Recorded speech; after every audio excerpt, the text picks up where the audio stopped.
Hello, everybody, and welcome. Today is Saturday, November 21st, 2020. It's about 5:09 p.m. Eastern Standard Time. And welcome to your live stream. I'm your host, Permission to Exist, and we will get started shortly. I am actually going to stall for about 5 minutes and just chit chat with everyone as they come into chat.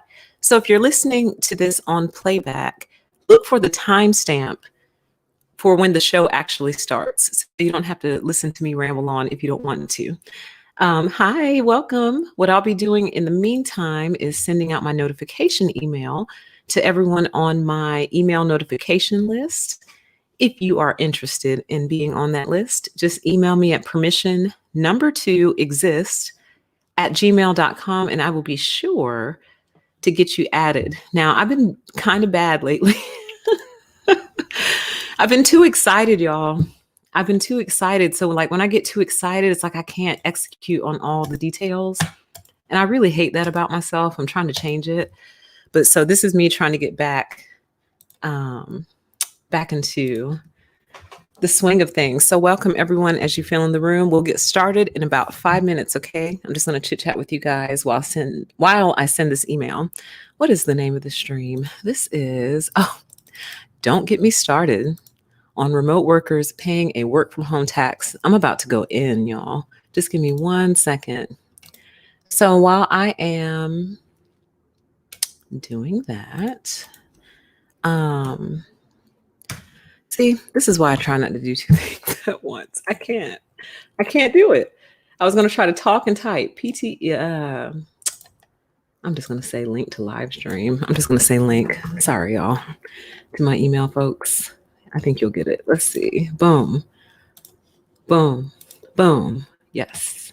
So this is what I was going to say. This stream has been inspired by last night's news break and the very first article that we did regarding remote workers paying a work from home tax. And I almost started up last night and I was like, no, let me gather my thoughts. Let me calm down, because the news break is really meant to be like quick hits, quick editorial comments and move on, not a soapbox. So I was working on not making a soapbox. Okay, perfect. All right, so I got that. Let me just get the list. Hey, everybody. How's it going? I know I love it too, right? When YouTube notifications actually work. Sometimes I get notifications for channels like 5 hours after the video has uploaded or 5 hours after they stopped streaming. And I'm like, that's not helpful, YouTube. It's not helpful to get a notification 5 hours later. YouTube has a lot of things to fix, but I won't complain about them today. All right, where did I put y'all's list? What folder did I put it in? I think it's in here. Let's see. Man, let's see. Welcome, everybody, as you stream in. I'm just stalling and lollygagging while I send out the email alert to everybody, and then we will get started, okay? So if you are watching this on playback, I will put a timestamp there for you so you don't have to listen to me meander through the woods. Where did I put y'all's email list?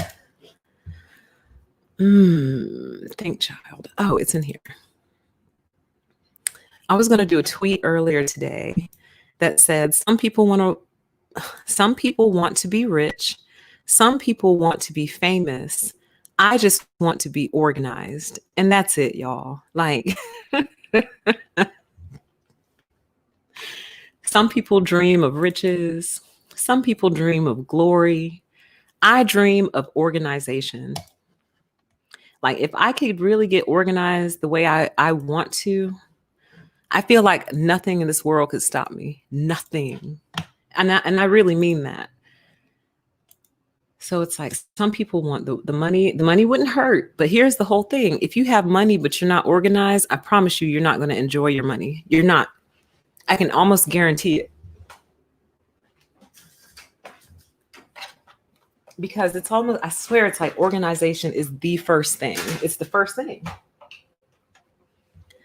So you can be rich all you want, but if you don't have any organization about yourself, you're not going to enjoy your money. All right, I think this is everything. Let's see. Hello, viewers and subscribers. I'm live streaming now. Link, see you there. Okay, great, perfect. BCC, yep. Okay. Boom. Sent. All right. So the message just went out to all of the folks on the email list.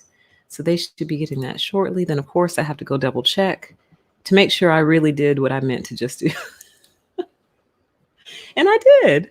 Fantastic. All right. Welcome, everybody. How are you guys doing? Y'all, I'm so excited about this unlimited streaming. Like, I feel like the floodgates are getting ready to open. And well, hold on. Before I say that, y'all, we got sponsors. Okay, so I'm all over the place. I'm excited. Okay, hold on. Get a grip, PTE. Get control of yourself and just calm down and start your show. Okay, I think I'm ready now. I turned my heater on, y'all. So if you hear it and it's annoying, let me know and I'll turn it off and I'll just put on a blanket. Okay. All right, we are now officially starting the show. So allow me to share my screen with you. First and foremost, want to give a big shout out to the November 2020 sponsors who are my PTE patrons. Thank you so much for your sponsorship. If you're interested in becoming a patron or a sponsor, information is in the description box for you. And guys, we have more sponsors. I think that's what's got me so like scattered and all over the place. I'm so excited. Thank you so much to those of you who've already reached out. It looks like we have December covered, January, and possibly February already. So I want to put this question out to you guys for the people who plan on sponsoring. Because what I don't want to happen is for people to want to sponsor, but then they can't go till August 2021. I would hate to have you wait 8 months, to see the outcome of your sponsorship. So how do the sponsors feel about more than one? My intent was to devote it to just one. But if more than one person wants to sponsor a month, I mean, I don't know, but it's not really my decision because StreamYard only costs $25 a month. So if I get more sponsorship money than that, it just goes towards future months. So I don't know. Y'all have to let me know. You can either let me know in the chat or you can email me privately and just tell me, I'd really actually prefer to be the only one. And just let me know and we'll work it out. This is new to me. It's new to you guys. So we'll make it work in a way that makes everybody happy. Okay. But shout out to my sponsors. Thank you so much. And shout out to my future sponsors that are coming down the pipeline. I appreciate you more than you'll ever know. All right. So let's get started, you guys. I'm fit to be tied over this. So context, pretext. Last night on last night's news break, we covered this article that's on your screen. It was the very first one in the show. And it's in regard to employees working from home paying a privilege tax to support workers who cannot. It was a Deutsche Bank research study, right? So I went and I was just kind of reading through it again because I wanted to make sure I had all my thoughts that I wanted to say. And I saw this link here, what we must do to rebuild. So this is the actual report. And I went ahead and pulled it up and I'll go ahead and copy that. And I'll drop it in the chat for those of you who are interested. Boom. Wow, that's a really long URL. I didn't realize it was that long. And it's also a PDF. So yeah. So anyway, I went to, it's super long. So I just went straight to the part that has to deal with the work from home tax because I wanted to read it straight from the horse's mouth to see if there was any like reporting, not errors, but mistakes in interpretation, if you will, because we all know that the media occasionally can take something and explain it in a way that's not quite how it was meant. So I went and started reading through this and I couldn't even get through it. And I was like, I'm going live right now. I can't do this. So this is a video for the Don't Get Me Started series. So obviously I'll be getting started in this live stream. Those of you who've been with the channel for a long time, you know how I feel about this kind of stuff. So this shouldn't be new to you. For those who are looking for narcissism only content, if you stick around and you hear me out, you will hear how the narcissism plays into all of this. You will. To others, it will probably be quite apparent, but to some, maybe not so much. So why don't we read this? I'm going to try not to get triggered, and then we're going to break it down. I don't even know where to start. Okay. Wow, that URL was so long, it went to 2 different chat threads. That's crazy. All right. Ronald, are you cutting up? He said, we're going down a rabbit hole and it's not Alice leading us. Don't pay me no mind. Ronald, I promise I will lead us out of the rabbit hole to the other side. Just got to trust me. All right, let's read the actual research report that article was based on. It says, for years, let me start over. I'm way too happy, way too thrilled. Hold on.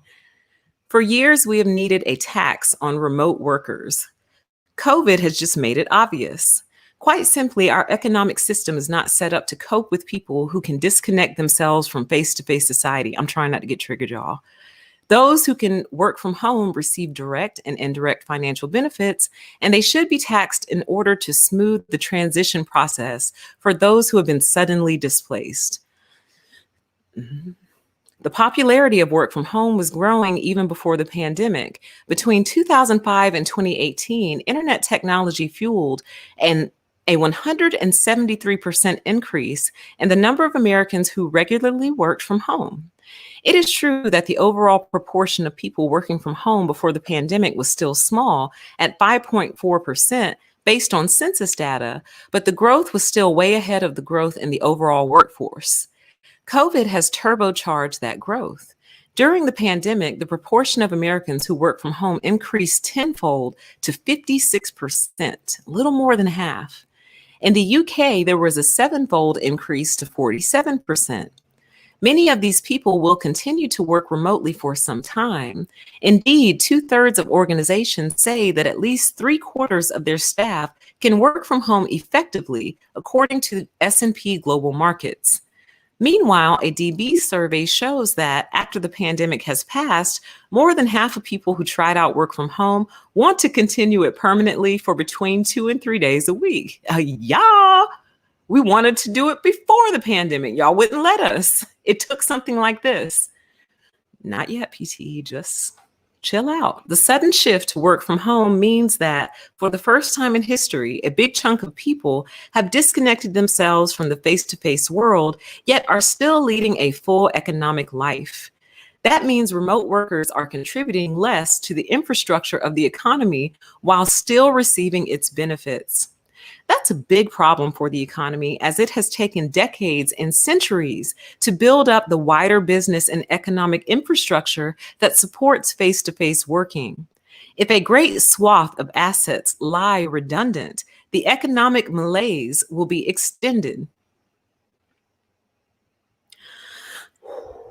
Work from home is financially rewarding. Work from home offers direct financial savings on expenses such as travel, lunch, clothes, and cleaning. Add to these the indirect savings via foregone socializing. Sorry, I didn't know that was coming. Add to these the indirect savings via foregone socializing and other expenses that would have been incurred had a worker been in the office. Then there are the intangible benefits of working from homes, hush kitty cat, such as greater job security, convenience, and flexibility. There is also the benefit of additional safety. Yeah, there is, isn't there? Oh God, just get through it so we can talk. The newly discovered gains of home working. Newly discovered? Where have you people been, man? Not yet. The newly discovered gains of home working, both tangible and intangible, all have value, and they generally outweigh the costs. The latter have mostly come in the form of additional mental stress of juggling work and children and dealing with an imperfect home office setup. These costs should not be underestimated. However, they usually pale in comparison with the gains. Hence why the vast majority of home workers want to continue remote working on at least a part-time basis after the pandemic passes. So we'll look at this chart in a minute. It's the question is, are you currently more or less productive working from home compared with working in the office? Okay, so we'll get there. Don't total work, proportion of total annual, blah, blah, blah, average salary, blah, blah, blah, tax rate, work from home per day. Are you people out of your minds? Tax per day for average per, blah, blah, blah. Okay. So what they're basically saying, what this is showing you, for example, for the U.S., if your average salary is $55,000, they're going to tax you at 5% per day. And then tax per day for the average person will be $10.58. Tax raised, I don't know what that means, BN local currency, 48.7. Oh, billion. Wow. People on low incomes to be given a wage top up 29.2 million. Annual pay rise possible from work from home tax. These people are out of their minds. Oh my God. Okay. How long is this part? Okay, it's not that long, guys. This is all that's left. First, the tax will only apply outside the times when the government advises people to work from home. Of course, the self-employed and those on low incomes can be excluded. The tax itself will be paid by the employer if it does not provide a worker with a permanent desk. If it does, and the staff member chooses to work from home, the employee will pay the tax out of their salary for each day they work from home. This can be audited by coordinating with company travel and technology systems. So you're going to track people. That's what you're going to do. You're going to track them to see where they are. And you all have the nerve to complain about socialism and communism and all this other stuff. But you have this going on under your nose and you're fine with it. We'll get there. The tax rate, those who can work from home tend to have higher than average incomes. If we assume the average salary of a person who chooses to work from home in the US is $55,000, a tax of 5% works out to just over $10 per working day, which, guys, is $310 a month. Well, no, I'm sorry, that's not correct because we don't work every single day of the month. So we have, most of us work 20 days, 5 days a week, 4 weeks. So 20, y'all know I can't do math. That's $200 a month. That's still, are you people out of your minds? That is roughly the amount an office worker might spend on commuting, lunch, and laundry. Oh my God, this makes me so mad. Commuting, work, and laundry. A tax at this rate then will leave them no worse off if they had chosen to go into the office. If we apply the same tax rate to workers in the UK with an assumed average work from home salary of 35,000 euro, it works out to just under €7 per day. In Germany, 40,000 leads to a tax of about $7.50. I don't know what the German denomination is. I'm sorry. A tax at this level means that neither companies or individuals will be worse off. In fact, companies may be far better off as the savings from downsizing their office will more than make up for the cost of the work from home tax they incur. How much will this raise? I think we just looked at that, like 42 billion in the US. So I'm not going to read that. Blah, blah, blah, blah, blah, blah. Maybe I should, though. Yeah, let's be thorough, okay? If you're listening on playback, you can fast forward. First, the US. Of the 104 million Americans who work full time, half worked from home during the pandemic. That's up 5.4%, who already worked from home before. Of that additional 45%, our survey shows that 3/4 want to work from home to some degree post-COVID, 16% wanting 1 day a week, 33, blah, blah, blah, blah, blah. Adding this up, there could be 4.2 billion new days. What? I see. Adding this up, there could be 4.2 billion new days every year being worked from home post-COVID, with an additional 394 million days for those part-time and full-time staff who already work from home and are not self-employed. That gives an average of 4.6 billion work from home days per year at an average salary of 55 tax. Yes. You already said that like 6 times. The same calculation in the UK, blah, blah, blah, blah. Yes, we know this. You said this already.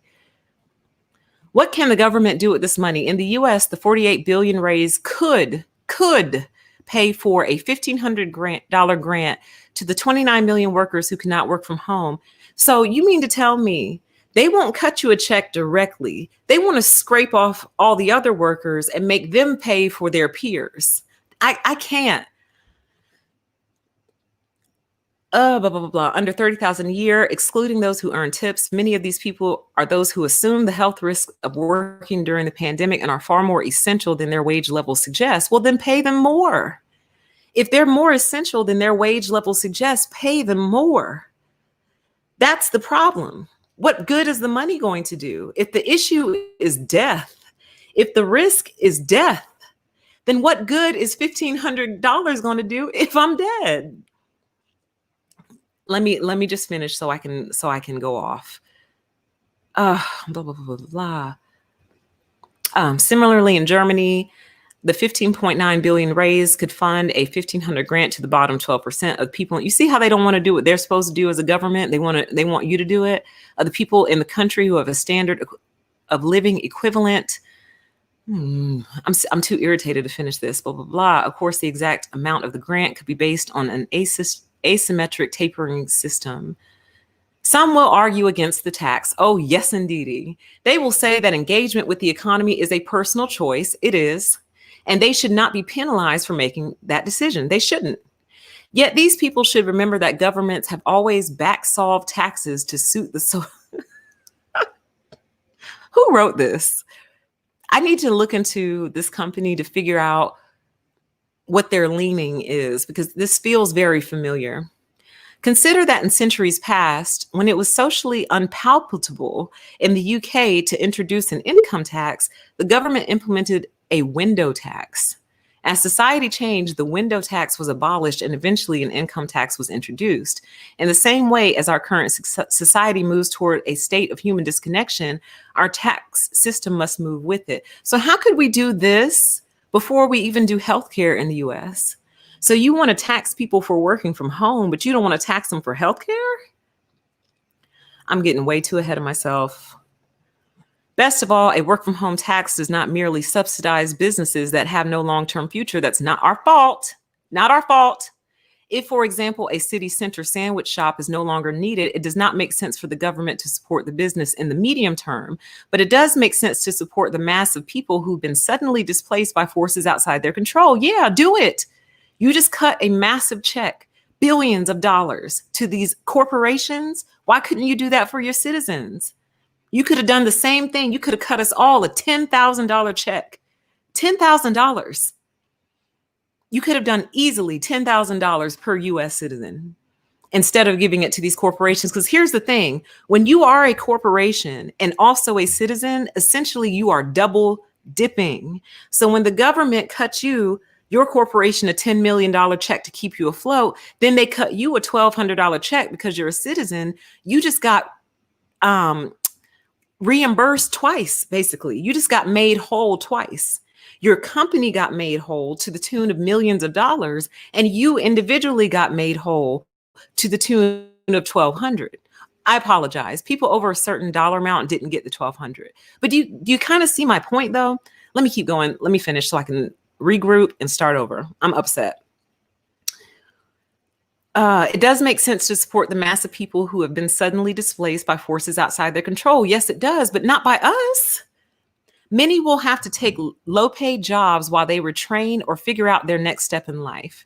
From a personal and economic point of view, it makes sense that these people should be given a helping hand. Yes, they should. Yeah, but not by us.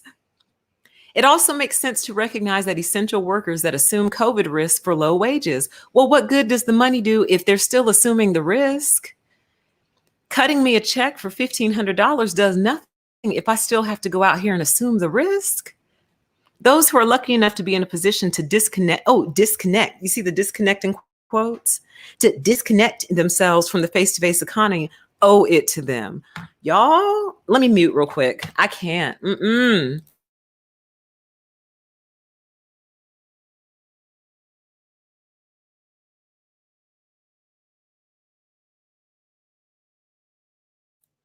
I just cussed a whole lot. I just didn't want y'all to hear that because let me just scroll through here real quick. Hey, everybody. Welcome to the chat. Welcome to the channel. Welcome to the stream. So we're going to be here a while. So if you were looking for like a quick stream, this isn't it. And Mama's unlimited now. So I actually don't have to rush. Woos. Woos. First of all, shout out to the diversity in the thumbnail. That's about the only credit I'm going to give you guys. Thanks for a little diversity in the thumbnail. That's cool. That's cool. Okay. Okay. My thoughts are very scrambled and very scattered because I'm upset. But I said that this is what I wanted to do going forward. When I see this kind of stuff, instead of getting angry and just storming around my house, I need to publicly debunk it. One, for my own mental health and emotional well-being, but two, you would be surprised how many people will just read something like this and take it at face value. I can't tell you how many narcissistic managers are going to grab hold of just this one piece of the article. Because look, guys, it's super long. Like there's all kinds of information in here. But they're going to skip past all that and go straight to the part that basically says, see, I told you you need to be back in the office. I told you you need to be back here. Let me go high level and then we're going to comb through. I think the part that bothers me the most, the thing that set me off is the simple fact that they said it took years for us to build this infrastructure and now you don't want to use it.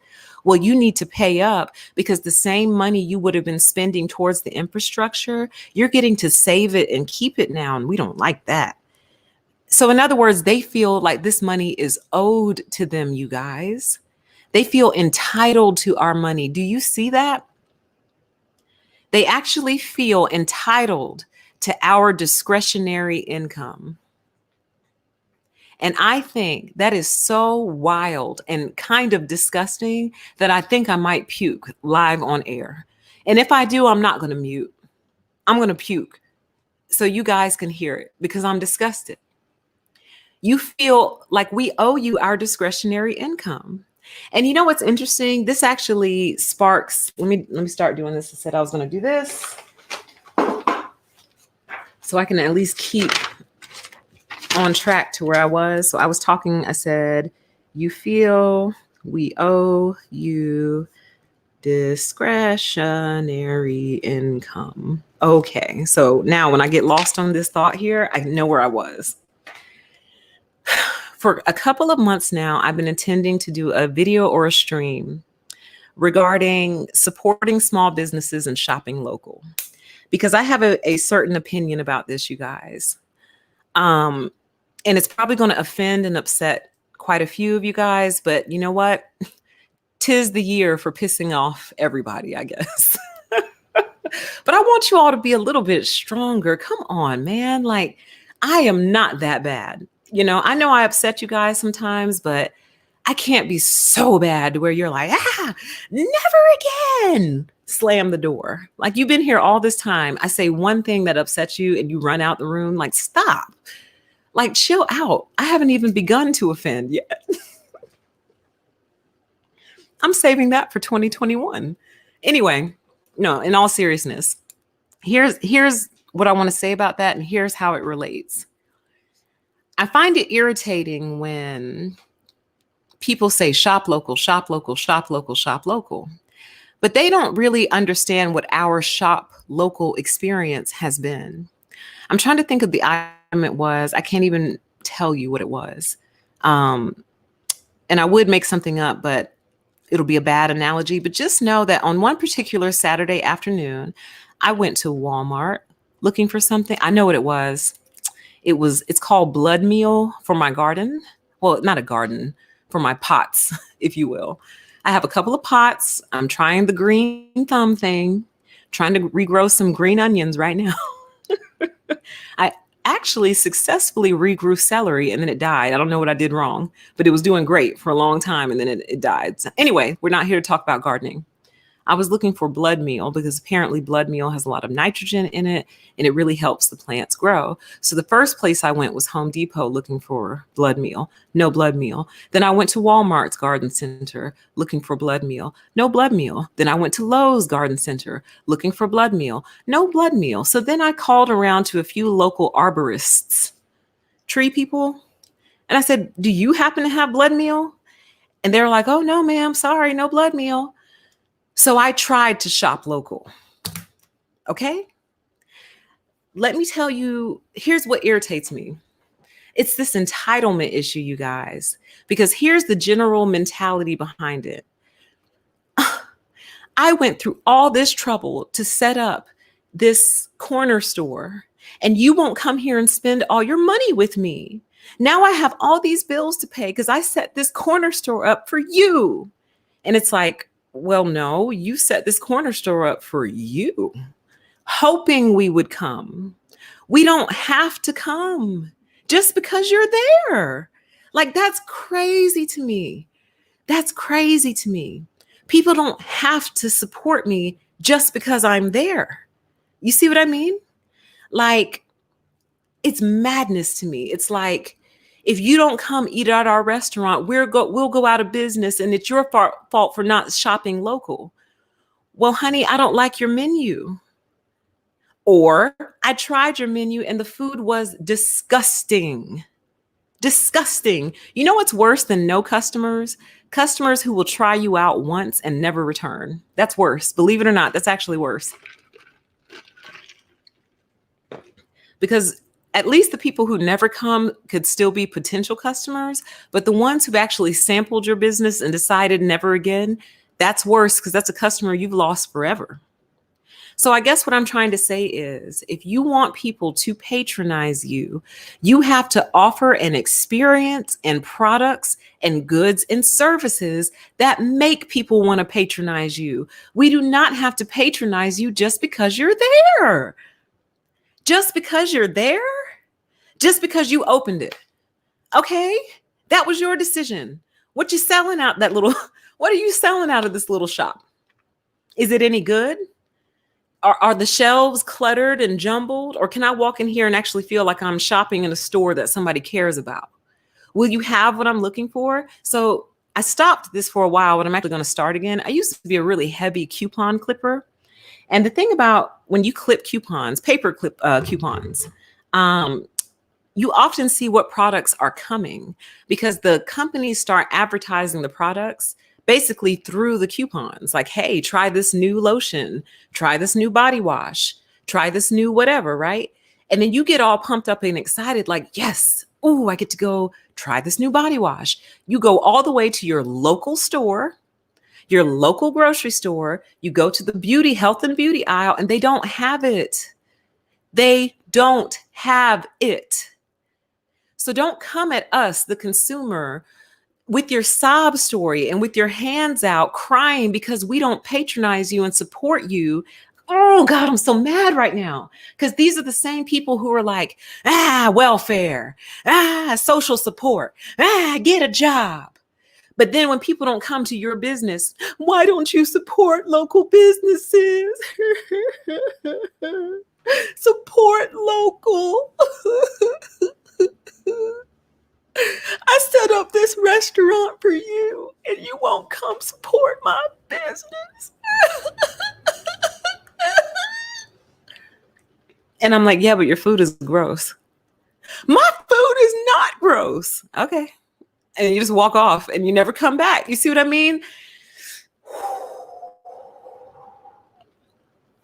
It lies at the crux of a major issue and really a major theme with me, which is perhaps if you offered products and goods and services that people actually wanted, we would come to you more. Maybe if you made the shopping experience a little bit more pleasant, we would come to you more. Did that ever occur to you? Most people don't want to wait 2 days, 3 days, a week, 10 days for something that they want. They want it right now. So most people don't mind going local, but when you continuously go local and it's not there because you don't think we need it. You see what I mean? You don't carry it because you don't think we want it. So you don't carry it. Your buyers don't order it because you don't think we want it. And that right there, y'all, I swear that drives me absolutely baby batshit insane. It does. So I'm going to go ahead and throw out a suggestion. I'm gonna start a segment called Tech Requests, and I might clip this. So let me pause so I can clip it. In this segment of Tech Requests, here is my tech request. for November 2020, can we please set up a system with our local grocery store where we put in advanced requests for things? For example, let's pretend COVID wasn't happening. Let's just set COVID to the side and pretend that we're living in normal day-to-day America. What if I know I'm going to have 20 people over for Thanksgiving, and I know I'm going to need an abundance of certain items from the store, but I also know that my store has a tendency to get wiped out? Well, can't I please go on your website and just say, hey, I'm going to need 20 cans of condensed milk. I'm going to need 20 pounds of yams. I'm going to need 16 bags of collards, whatever. And it's not that you're ordering it. What you're doing is telling the store, I intend on coming to your store and making this purchase. So could you please see to it that you have it in stock? Could you do that for me? Why does it always have to be a guessing game? Why? Why? Because you're always trying to think for us, and you're always trying to make decisions for us. You assume what we want. So a lot of what they do is they'll look at previous buying patterns from the previous years, and they'll say, well, they only buy the blue, so let's order more blue. Well, what you don't know is that they want red, but they can't get red because you don't carry red because your dumbass thinks they only want blue. I can't do it, you guys. I cannot do it. It drives me crazy. Like sometimes I feel like I'm not supposed to be on this planet. I feel like I'm supposed to be on a different planet. Like I feel like I got dropped off at the wrong place. Like I got off at the wrong stop. Because to me, this is so basic, y'all. It's so basic and it's so fundamental. But I'm starting to realize that perhaps, I'm not saying this is true. I'm saying this is possible. It is possible that my brain just works incredibly differently than a good majority of other people. That's a possibility. Because when I get frustrated by this stuff, all I can think to myself is, why don't other people see it? Why can't they see it? Why is this so hard? Why is this so challenging? In tech requests, I would very much like to be able to inform the store of my purchasing intentions, with the intent behind it being, if 1,000 people are sending in their purchase intentions, you can take that data, analyze it, and say, oh, wow, what's up with this? Why do they want this? Well, I don't know, but let's stock 100 of them. We got 88 requests for that. Let's stock 100. You see what I mean? Or like when a new hair product comes out, like we would love to just run down to the store and go get it. I can't tell you. Okay, here's a perfect example. Sorry, guys, excluding those guys who wear makeup. Okay. A new product can come out, a new color, new lipstick, new foundation, new mascara, whatever. And I can't tell you how many videos I watched on YouTube of girls going from store to store to store to store to store, sometimes driving all the way across town to another store to get one bottle of foundation. We are sick of that. That's why we go to Amazon. We don't go to Amazon to spite you. We go to Amazon because you spite us. You know this new foundation color just got released. You know the girls are going crazy for it. Crazy for it. You know that. Stock it. What are you doing? Why don't y'all stock the whole line of things? So if they release 20 different colors, why are you stocking 6 colors?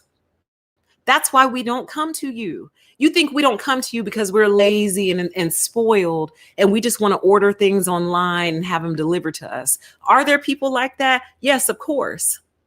But most of us would not mind. I can't tell you how many times I've gotten in the car and bolted to the store trying to find something because I just saw it on the internet and it's not there. So if you want us to come back, you need to give us what we want. Give us what we're asking for. Give us an opportunity to tell you what we need from you so you can provide it. Otherwise, you're useless. You're useless to us, as you're starting to discover. Now let's get into breaking down this article. That was just my high-level vent, high-level thoughts, y'all, because it infuriates me because it affects each and every single one of us, whether or not you realize it. which is what's going to lead to the video on my other channel called A Deeper PTE, where I'm going to talk about being actually pro-life. And it has nothing to do with abortion, nothing. This is kind of related to that in a way, in a roundabout sort of way. So let's get into it. Hold on, let me clear my throat real quick, sorry.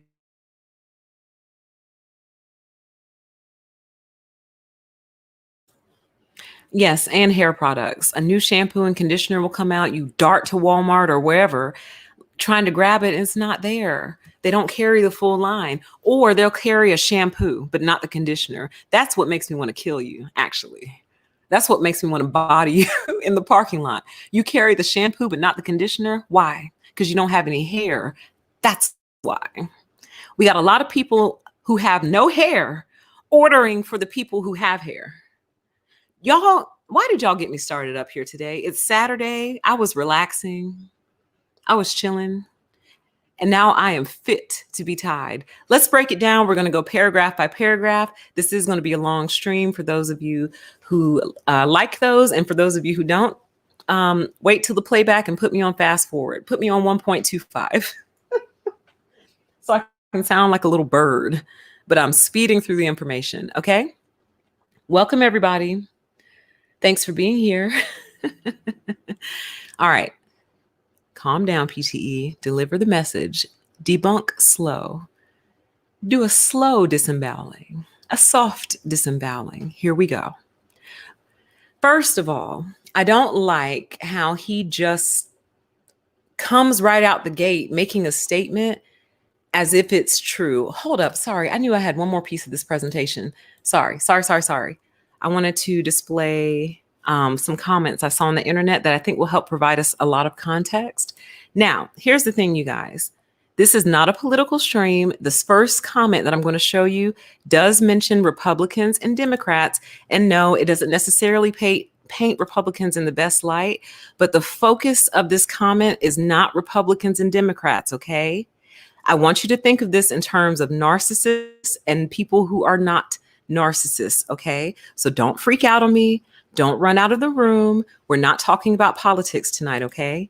But this particular quote, I feel kind of puts into context one of the problems with this particular article, and then we'll go into the article, okay? So here it is. I saw this on Twitter last night, and it said, Republicans want to rule, Democrats want to govern. I think that is what separates the two more than any other ideological stances. And I just felt like this was so important. Again, we are not talking about Republicans and Democrats tonight. Just remove those, okay? Because if you're a Republican, you'll think the Democrats are narcs. If you're a Democrat, you'll think the Republicans are narcs. So that's why I say just take that out and replace it with narcissists want to rule, non-narcissists want to govern, okay? So, and this is what separates the two ideological stances. And I feel like what we're seeing with the authors of this particular article in these businesses, in these corporations, is they want to rule us. They don't want to govern us. They certainly don't want any kind of democracy. They want to rule over us, and that is the problem. And that is what I have always rebelled against. And that is what I have always bucked up against. You're trying to rule me, or the way I say it is, you're trying to run me. You don't run me. I regret to inform you that you do not run me. You don't run me. I run me, and you run you.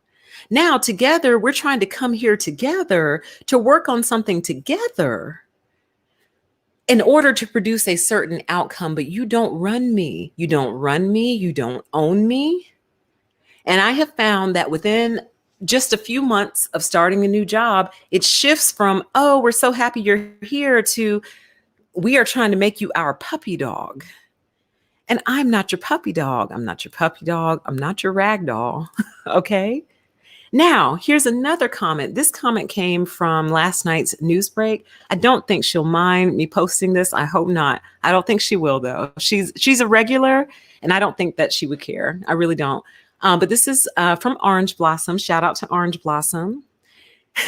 And it makes me laugh. So I'm going to try to read it without laughing.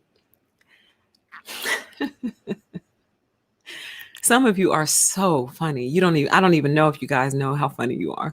It says, so, I can't even do it. All right, think about how mad you are. Maybe that'll help. So, they want employees to pay other employees for commuting. Yet these companies and businesses largely don't want to part with any extra money to help employees. Yet at home, the same amount of work is getting done, if not more. Always trying to throw salt in other people's game. If this pandemic has proven anything, it's that many jobs can be done from home. They need to take Tabitha Brown's advice and not try to ruin other people's day just because they're not having a good one.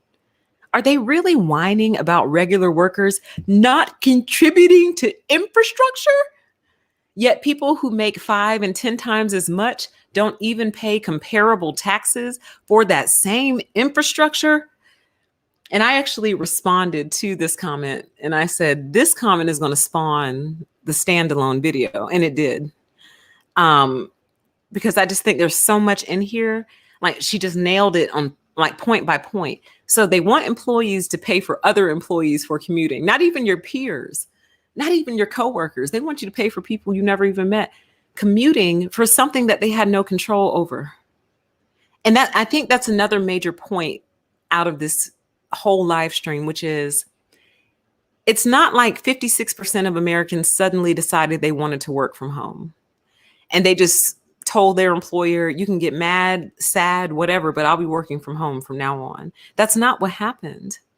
What happened is a global pandemic came along and made it so bad to where we couldn't even really be within 6 feet of each other. Not really, sort of, kind of, but not really. So that forced us into this new situation. Nobody chose this. So I think that's part of the issue I have with the research article that we were looking at. They're presenting it as if somebody actually chose this, as if we chose to do this.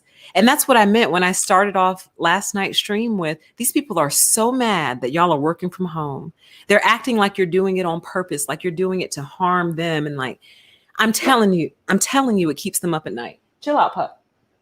It keeps them up at night. The fact that you're home and comfortable and they can't come by your desk anytime they want to and bother you and interrupt your flow and drag you here and drag you there and drag you from this meeting to that meeting to that meeting. You all have to understand that I spent a long time in corporate. I'm not in corporate right now. I do still work a full-time job, but I'm not in corporate. So I've seen the belly, not the belly. I've seen the innards of the beast. Okay. I've experienced the innards of the beast. I've walked with the beast. I've talked with the beast. I've supped with the beast. So I know the beast very well, very well. And what I'm telling you is these people are being driven slowly crazy at the fact that they cannot bother you all day long. They can't stand it. They can't stand it. And some of you are producing at either same levels or higher than you were when you were in the office. And they can't stand that either, because what they want to believe is that you're not capable of working from home. That's the lie that they tell themselves. Narcs tell themselves several lies in order to keep themselves going. So one of the lies that they tell themselves is, oh, you can't work from home. Do any of my like day oneers, or maybe like day 1 years, year oneers, remember a video I did called Narcissist, what's it called? How you learn to invalidate yourself. And I don't know which one it is because there's like 2 or 3 of them. But I told the story of an Uber driver who he and I were just chit-chatting. And I made like a passing comment like, yeah, I can't wait to go home and get all this work done. I love working from home or something like that. And his response was, what? You can't work from home. And I was like, yes, I can. He's like, you can't get anything done at home. I said, maybe you can't get anything done at home, but I get a lot more done at home than at the office. And then he basically started kind of low-key arguing with me. Like, yeah, but when you're at home, you have all of these different distractions. And sorry, I don't mean to do his accent. I don't mean to do that. But he had an accent. I have a tendency to just like my brain is like a parrot. So I'm not trying to be mocking, but he did have an accent, an African accent. So anyway, he was basically telling me that I couldn't work from home, that I can't get anything done, that I'd be too distracted. And I'm sitting there telling him, sir, yes, I can. How are you going to tell me what I can do in my house? So the point of that video was, this is how people learn to invalidate themselves. Because if you don't have a lot of pushback like I do, you'll just take that and you'll go, oh, I guess you're right. Oh, yeah, you're right. Oh, I guess there are distractions. Now, here's the thing. Do some people have distractions at home? Yes, they do. Some people have kids, pets, spouses, roommates, neighbors, like you name it. So no, everybody's home is not distraction free. But what I was trying to explain to him is that just because you're distracted at home doesn't mean I am. But he was like determined to get me to say like, oh, well, you know what? You're right. I can't work from home. Like, no. So that's how we invalidate ourselves. Anyway, my point of that was, what was my point of that? Y'all, I don't even remember. Where's my phone? Nowhere near me, so I can't track it back. Dang, man. I was going somewhere with that thought. But anyway, I'll just keep going. Then she said, always trying to throw salt in other people's game. Right. So it's like they know, like, y'all, they know when we're happy. I'm telling you, I have to do a video on this. Narcissists know when you are happy. They can feel it. They sense it because they move in and they try to destroy it. They are like, they're kind of sort of like inorganic beings. They're like organic, inorganic beings, but they have drivers in them. So you know how birds can like fly south for the winter? Narcs are the same way. So one of their internal drivers is they can sense when you're happy. You don't even have to talk to them. You don't even have to have spoken to them in weeks or months. They can feel when you're happy. I promise you that's when they start to pop back up and they want to move in. So when she says always trying to throw salt in people's game, exactly. They can tell that a lot of people are really liking this and for good reasons too. Because here's my position. First of all, if I had a company, the majority of my positions would be remote. I don't even know if we would have a building. What would be the purpose other than like storage? But I'd probably have a meeting or a building for like, if people come in town, they want to, come check us out. We have somewhere to take them, I guess. But I digress. Like I've told you guys before, probably 90 to 100% of my positions would be remote because I'm not going to be there. I'm not even going to be there. And even if I was, I would kind of like kick my employees out, kind of. I'd be like, Jeff, you're still here. Oh, hey, PTE. Yeah, I'm here, just working. Jeff, it's 2:00. Oh, yeah, gonna work till about 5. You don't have to do it here, Jeff. Jeff, you don't have to come in here, right? No, I'm just kidding. My whole thing would be go wherever you work best. So if you work best in the office, go to the office. If you work best in the house, go to your house. If you work best in the beach, go to your beach. My only expectations would be the projects that we've agreed upon and the due dates that we've agreed upon. Let's make that happen. Okay. And then if something comes up to where you're not going to meet your due date, you let me know and we readjust. That's it. I hired you to do a very specific thing. We set a due date on it. I gave you the laptop and the phone and the whatever else. Goodbye. Get out of my face.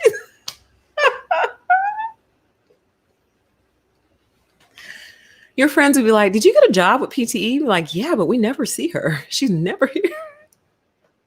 She does virtual conference calls. She never turns on her camera. And they'd be like, isn't she the boss? Like, yeah. It's like, we'll all be sitting there with our cameras on and she doesn't have hers on.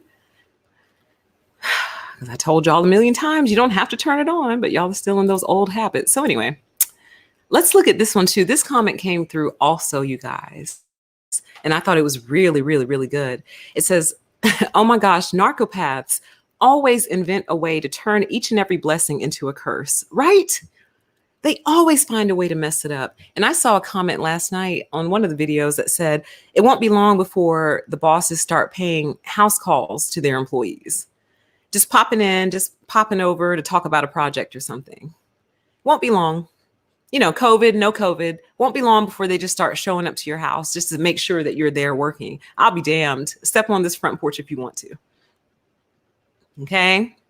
Without calling first. Do that. I want you to do that. Because I'm not going to come to the door and within about 5 minutes, the police are going to pull up. And you're going to turn around and go, oh my God, why are the police here? And they're going to say, hello, ma'am. Are you trespassing on this property?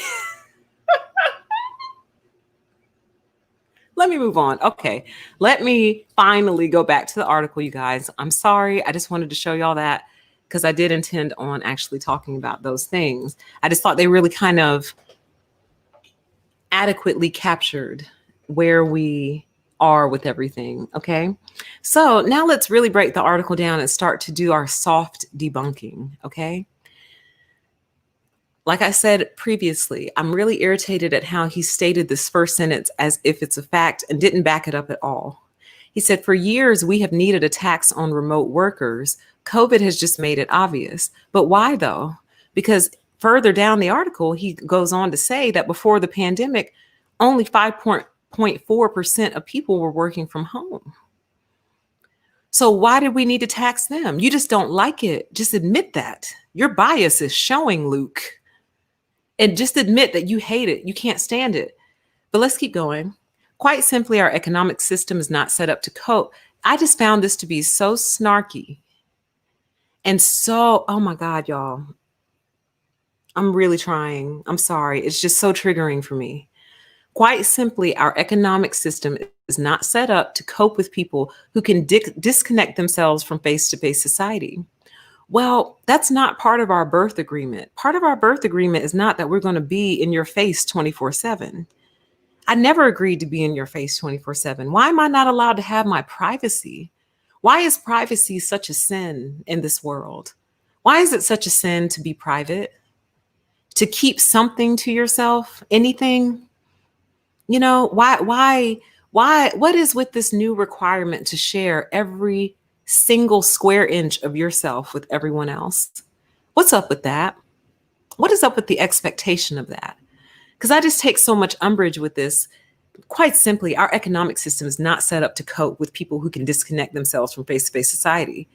Okay, well, that sounds like it's actually their problem, not yours.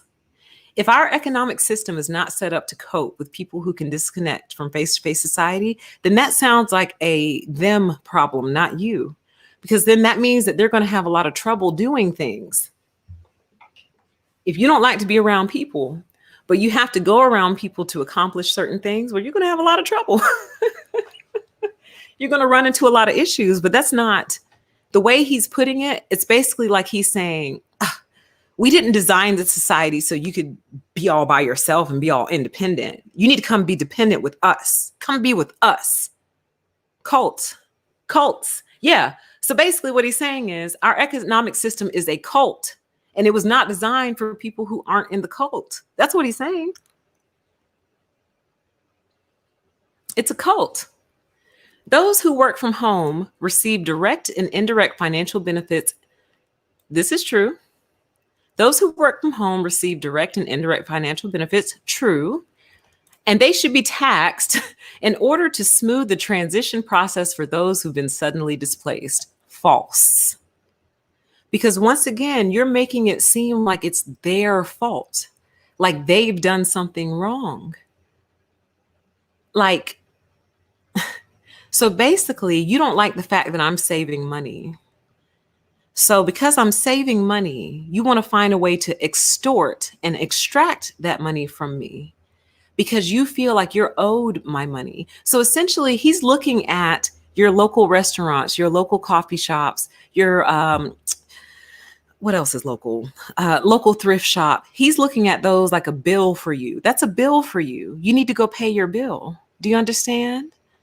Go pay your bill at the coffee shop. Go pay your bill at the restaurant. Go pay your bill at the thrift store.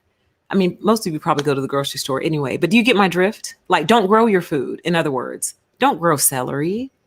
Go pay your bill and buy celery. Don't grow celery. Don't be self-sufficient. Do not be self-sufficient in our society that wasn't designed for you to be self-sufficient. Self-sufficiency kills us, is what he's saying.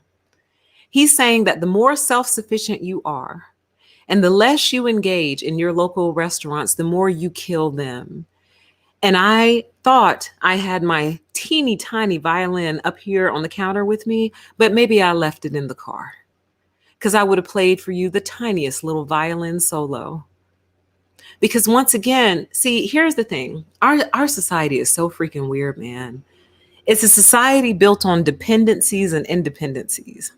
And I did a video on this on my channel called Pettynomics. Poor Pettynomics. We're going to revive Pettynomics, especially now that I have unlimited live streaming. But on Pettynomics, the very first video I did was called Whose Responsibility is Employment? And it is a very valid and open question, because the question becomes, whose responsibility is it to provide jobs, basically? Now, some of you would say, well, businesses and business owners. Right. Well, sure. But here's the problem. Those are private entities. Even when they're publicly owned, the decision to hire you is a private decision, typically made by one manager or maybe 3 or 4 managers who all interviewed you. That's a private decision. So we have a public issue, which is people needing jobs, being solved with by private citizens. Do you see what I'm saying? Do you see the disconnect, though? Because if I'm a private citizen, I'm not beholden to hire you. If I don't feel like you have the skills, or even if you do, if I just don't like you, I don't have to hire you. As long as I'm not hiring you based on race, gender, ethnicity, orientation, as long as those are none of my reasons, I don't have to hire you. So the question will become, well, why not then? Why not? Because you are solving a public issue. You're a private person who owns a business solving a public issue, employment. So that's kind of why it's all messed up, because we're using a private vehicle to solve a public issue. You see? And when you suggest the opposite, people start to melt down and say, that's socialism. Oh my God, that's socialism. But the alternative is not working, darling. Allowing these employers to decide who gets to work that day and who doesn't, that's not working. Having people apply to 4 and 5 and 600 different jobs to get no response, that's not working. Why? Because they're private. They don't have to hire you. They don't. But you having a job is a public issue. Do you see? It's really not a private one, because when you don't have a job, that means you have no money. When you have no money, that means you can't eat. You have nowhere to live, nowhere to lay your head. So it becomes a very public issue very quickly, because typically these people end up on the street. You see? So now it is your problem. Now they're in your favorite park that you once loved, right? Yeah, it's overrun by the homeless, right? Why? Because we keep relying on private vehicles to solve public issues. That's the problem. So that's the same analogy when we cross it over to, you set up this restaurant, you set up the restaurant, which could be considered a public issue, meaning that's how you're going to provide for yourself. You've given yourself a job, correct? But now you're trying to solve your public issue by private means. So it reversed. So now you, the business owner, want private individuals to support you. Do you understand? Does that make sense? It's so hard to explain. Like, it makes perfect sense in my head, y'all. It really does. I don't know if it's coming out the same way, but essentially, to say it kind of cold, that's not our problem. You chose to set up that business. You chose to do that. You see what I'm saying? So yeah, you hope people support you, but we don't have to. Just like the businesses don't have to hire us, we also don't have to support your business. Nobody has to. There's a lot of choice here and a lot of consent. Nobody actually has to patronize you or support you. And it's the problem and the solution at the same time. because it's the problem because you went through all this trouble to prop this thing up and now nobody's coming to you. So now you're about to go under, but nobody told you to set that business up. So that's the problem.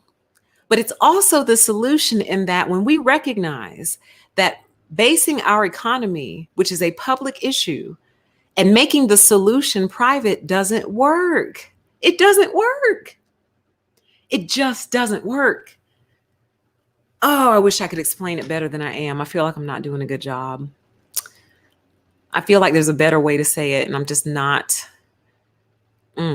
It's not quite coming out. You know when I'll figure it out? When I listen to the playback. That's when it'll come to me. And so maybe I'll leave a comment below. But anyway, let me take a quick break and glance at the chat. Hi, everybody. Right. We must buy Pepsi. We must eat Taco Bell. Like, it's almost like, let me put it to you like this. What's a product? Let me think of something that sells out quick. Y'all, can y'all think of anything that sells out like really quickly when it comes out? If y'all can think of anything, drop it in the chat. I'm trying to rack my brain, but my point is, when certain products are so good, you cannot help but go get it. It sells itself is essentially what I'm saying. We have a lot of businesses who propped up things that people either don't want or they don't deliver on them very well. And as a result, people don't come to them and then they cry that nobody supports them. Do you see what I mean? And it's like, well, we might support you, number one, if you're offering something that we wanted. For example, I know somebody who's taken up a hobby of making t-shirts. Don't ask, okay? You know, get your hustle on however you can. And they won't leave me alone. They're like, do you need a t-shirt for anything? I'm like, no, baby. No, I don't. Well, here's my inventory. Take a look. If you see anything you want, let me know. Okay. Took a look. I didn't see anything I wanted, so I didn't let them know. A week later, did you see anything you wanted? No, baby.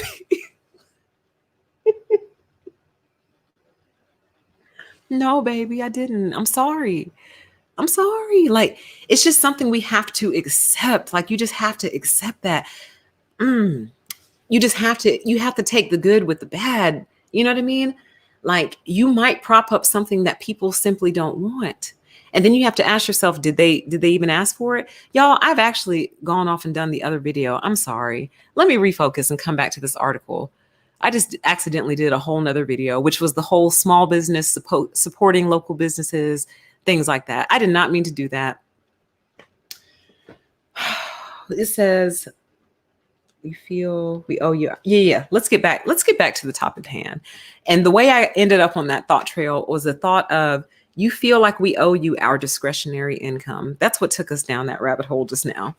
So the authors of this article and this report, they feel like these local businesses, we owe them our discretionary income, okay? We do not. I don't owe you anything other than what I actually owe you. It says the popularity of work from home was growing even before the pandemic. Yeah. Between 2005 and 2018, internet technology fueled a 173% increase in the number of Americans who regularly work from home. Now let's take a look at this and how stupid and ironic this is. So our technology got better, we innovated, we improved, and a byproduct of that improvement is people realized, hey, I don't actually have to come all the way to this office every day. I can do all of this from home. They took advantage of that, and now you're mad. So you prop up the tech businesses, you let any Yahoo with an idea come pitch an idea to you. You throw millions, if not billions of dollars in investment behind these Yahoos. They prop up the tech companies that, hey, end up being kind of successful. We like it. We use it.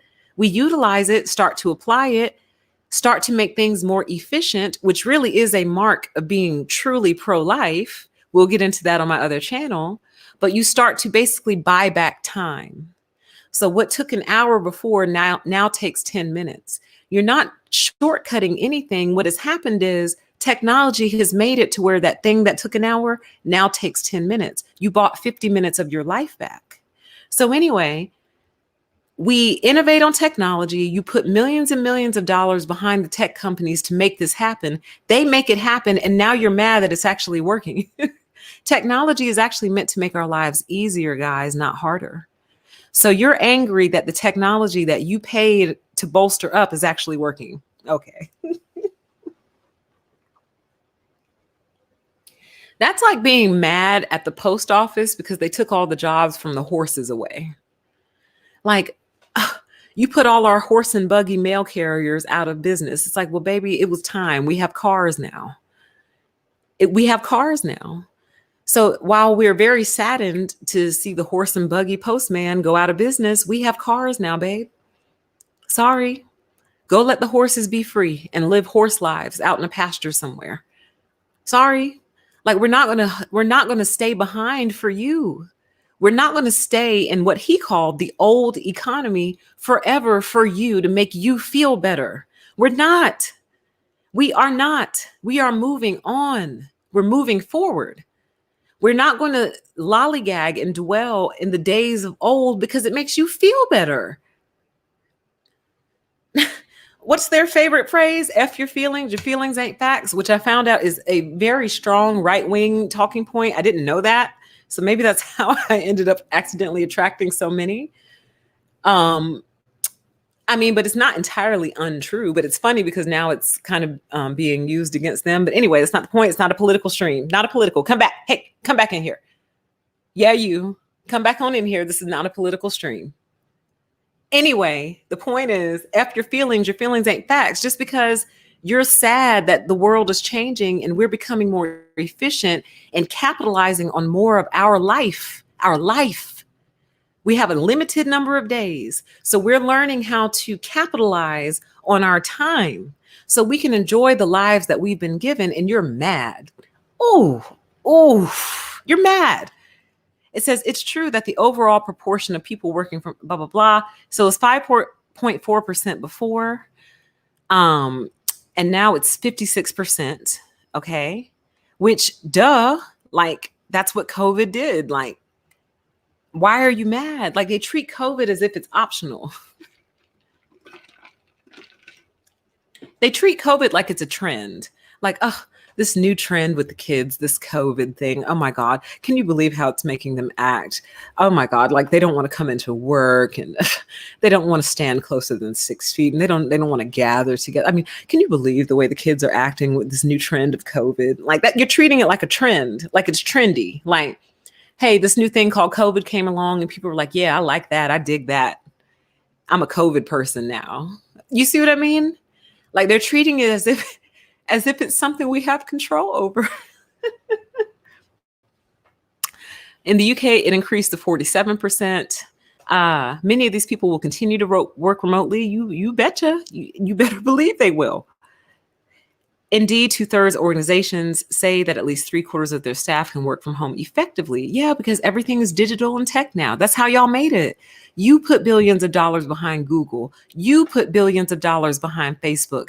You put billions of dollars behind Twitter. You put billions of dollars behind things like Slack, Microsoft Outlook, all the Google Cloud, if you want to be mad at anybody, get mad at the Google Cloud suite.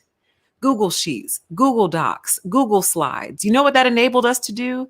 Share and work on documents from all over the world. Didn't even have to be in the same country. I could be working on a presentation. My peer out in Scotland can open it up, make edits right there on the screen. We can be in the middle of a meeting, we can be in the middle of a virtual meeting, editing a document from the United States in Scotland. Y'all made that possible. You did that. And now that you've actually enabled us to do all this stuff, you're upset that people are actually learning. I don't have to waste 4 hours. Well, not even 4. 4 hours was in my mind, the getting ready and the commute there and back. 1 hour getting ready, 1 hour commute. Oh, wait, it's only 3. Sorry. 1 hour getting ready, 1 hour commute, then 1 hour commute back home, 3 hours. So maybe we just don't want to waste 3 hours a day. But now I'm hearing what you're saying. You want us to waste that 3 hours a day. Why? Because it contributes to gasoline. It contributes to the tire industry because these streets and roads will pop your tires in a second. So it contributes to the tire industry. It contributes to the tow truck industry and the AAA who come pop your tire back on or put a spare on. It contributes to all your oil changes in the oil change industry. It contributes to the fast food restaurant you'll stop off by on the way home because now you're starving. It contributes to the radio industry because, well, I listen to my Pandora and my Spotify and stuff. But other than that, a lot of people listen to the radio. And what's on the radio? Ads. And if you're not in your car listening to the radio, listening to ads, you're not hearing the ads, you're not buying stuff. So what I'm trying to say is, and I never even thought about it this way, this is all just coming to me right now. Then, of course, your different little food places that you pop off to, your happy hours. You contributed to the happy hours. All that was designed around you wasting your life, basically. So they wanted us clogged on these highways every day. They wanted bumper to bumper traffic every day because bumper to bumper traffic also produces car accidents. So we were also inadvertently supporting the insurance industry because bumper to bumper traffic eventually creates rear end collisions all over the place. Now you're contributing to the body shop industry. So when we're home, all these industries basically fall flat on their face. I mean, a lot of them are still functional, obviously, just nowhere near the volume as it was before. So again, that's not my problem. It's not my job to keep my local tire shop in business. Are they worried about keeping me in business? Does my local tire shop reach out to me and say, "Hey, PTE, how you doing?" I'm like, "Ugh, a little strapped." And they're like, "No problem. Here's $50. I hope that helps." Does my local tire shop reach out to me? No. Does the local bakery call me up and say, "Hey, how you doing?" I'm like, "Ugh, a little tight. Things a little tight around here." "Oh, well, here's $100. I hope this helps." "Oh, well, thanks. I knew I liked y'all." No. But you want us to make sure that they stay afloat because they made a decision to open a business. Not my fault. Call your government. And it speaks to how they never planned for a missed day. Does that make sense? So in other words, they never, okay, let me see. Let me give a good analogy. Okay, perfect. Since we use this on the channel all the time, aviation, airplanes, all airplanes have redundancies built into them and backup systems to the backup system. You know why? Because all days are not the same as the last, and things don't always go as planned. So they design the plane to absorb those off days. So what I'm trying to say is these people design their businesses to basically never have even one moment of disruption, is what I'm saying. And that is a really stupid, foolish, ridiculous business model to where every day has to go right for you to stay above water. That's dumb. That's stupid. Because all it takes is one day and that's it. You're done. You're toast. You're finished. So again, like I was saying before, you designed your whole business was dependent on us being stuck in traffic for 3 hours every day. I resent you for that, actually. I resent that you expect me to come to your drive-through just because you're there. And then the drive-through next door, they're like, "Well, what about us? You're not going to come over here and get something? We're local. You're not going to support us." And it's like, guys, I can't support everybody. I can't. I can't give my money to all of y'all. I'm sorry. I'm only one person. I can only afford this one thing here today. I'll come see you tomorrow, okay? And then the other one's in the back. "Well, what about us? What about us?" And it's like, guys, I can't come to all of y'all. I can't give you all of my business. I know you guys have known friends like this who embark upon some venture and then expect you like to pony up because they chose to do it and then get mad because you're not supporting their business. I was going to kind of go into a racial thing really quick. I was going to try to avoid it because it's related, but not. Bump it. We're here. this happens with my people a lot. Black people, y'all know I love very much, but I get very irritated when people say support Black business, support Black business. Okay, but you go to support it and either the experience was off or terrible.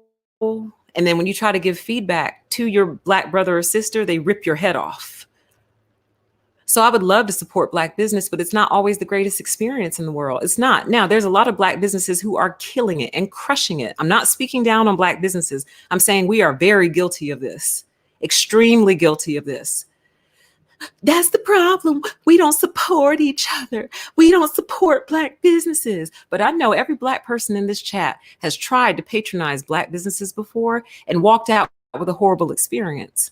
And I'm like, how are you going to treat your own this way? We're trying to support you, but you're treating us like dogs, and then cry because you feel like your community doesn't support you. I'm not into it, guys. I'm sorry. I'm not going to patronize you just because you're there. Just because you're there. I'll give you a perfect example, and I'm actually going to get kind of specific with this. This girl had recommended this nail tech to me, and she was a Black nail tech, you know, and I was kind of on the support Black businesses thing at that particular time frame. So I was like, you know what? I'm going to take my business to a Black nail tech. Yes, let's build up the community. Let's support each other, blah, blah, blah, blah. Well, I got there. She was eating at her nail station. Yes, eating at her nail station when I walked in. And she really, like, she put the food up really quickly. I'm not mad at her for eating. She's a human being. But you're literally like eating like where all the tools are, where I'm about to put my hands, all that. She didn't go wash her hands. She just bagged her food up real quick, bagged it up and kind of like stuffed it in the drawer and summoned me to come sit down. And I was like, wow, okay, she's not going to wash her hands or anything. Never wiped the table down. Okay. All right. I'm trying not to be a Karen. Let me not be a Black Karen. All right. Okay. No problem. Maybe she's just behind and she just rushed, and I won't judge. So let's move on with the service, right? Now, this is going to get specific. The shape that I wanted on my nail is called a ballerina. Some people call it a long coffin. I know this won't mean anything to some of you, but some of you know exactly what I'm talking about. I wanted the ballerina shape for my nails. And she takes one look at my fingers. She goes, your nails are too big. I can't do that. And I was like, what? She's like, your fingers are too big. I can't do that. I'm like, I get it all the time. I get it all the time. It's just like, I don't know how to do that on yours. Your nails are too big. You have to pick a different shape. And I was like, wow, okay. Well, just give me a square then. Can you do a square? Or is a square too big? I didn't say that. I'm thinking that because I'm furious. I'm like, you're a nail tech. You don't know how to do ballerina nails on pretty much, y'all, I don't have like Flintstones nails. I don't. Like my nail beds are actually a little bit bigger than your average person, but they're not like grotesque. Like, give me a break. They're not the size of quarters. Okay. They're not. And it just takes a little bit more skill because you have to, I can't believe we're talking about this right now. You have to start a little wider and then start to bring it in. Okay.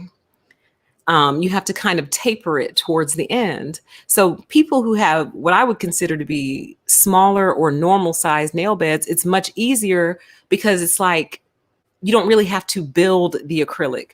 We're getting way down the rabbit hole, y'all.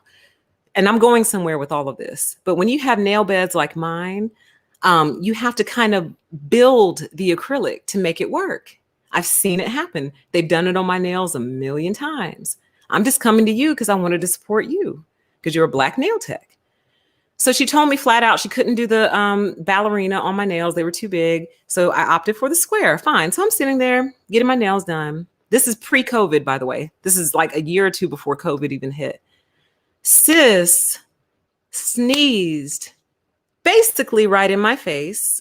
She did turn her head and sneeze downward, but there was no guard. There was no sneeze guard. She didn't cover her nose. She didn't like cover with her arm or anything. Didn't go wash her hands or anything afterward. Just sneezed down in the corner by her and then popped back up and continued to do my nails. I've never been more disgusted in my life. And then someone else came in and she just started talking to this person and like she would stop working on my nails to talk to this girl. And I'm like thinking to myself, I have to go. I can't be here all day. And I'm like, this is so tacky and unprofessional. And this is why we don't support you guys. And I'm not talking to all Black businesses, obviously. I'm a Black business in many ways. I'm not talking to all Black businesses. I'm not. But if there's any Black people in chat, you know I'm telling the truth. Okay? You know I am. You know I am. And I say all that to say this. I gave you that whole story to tell you this. We try to support.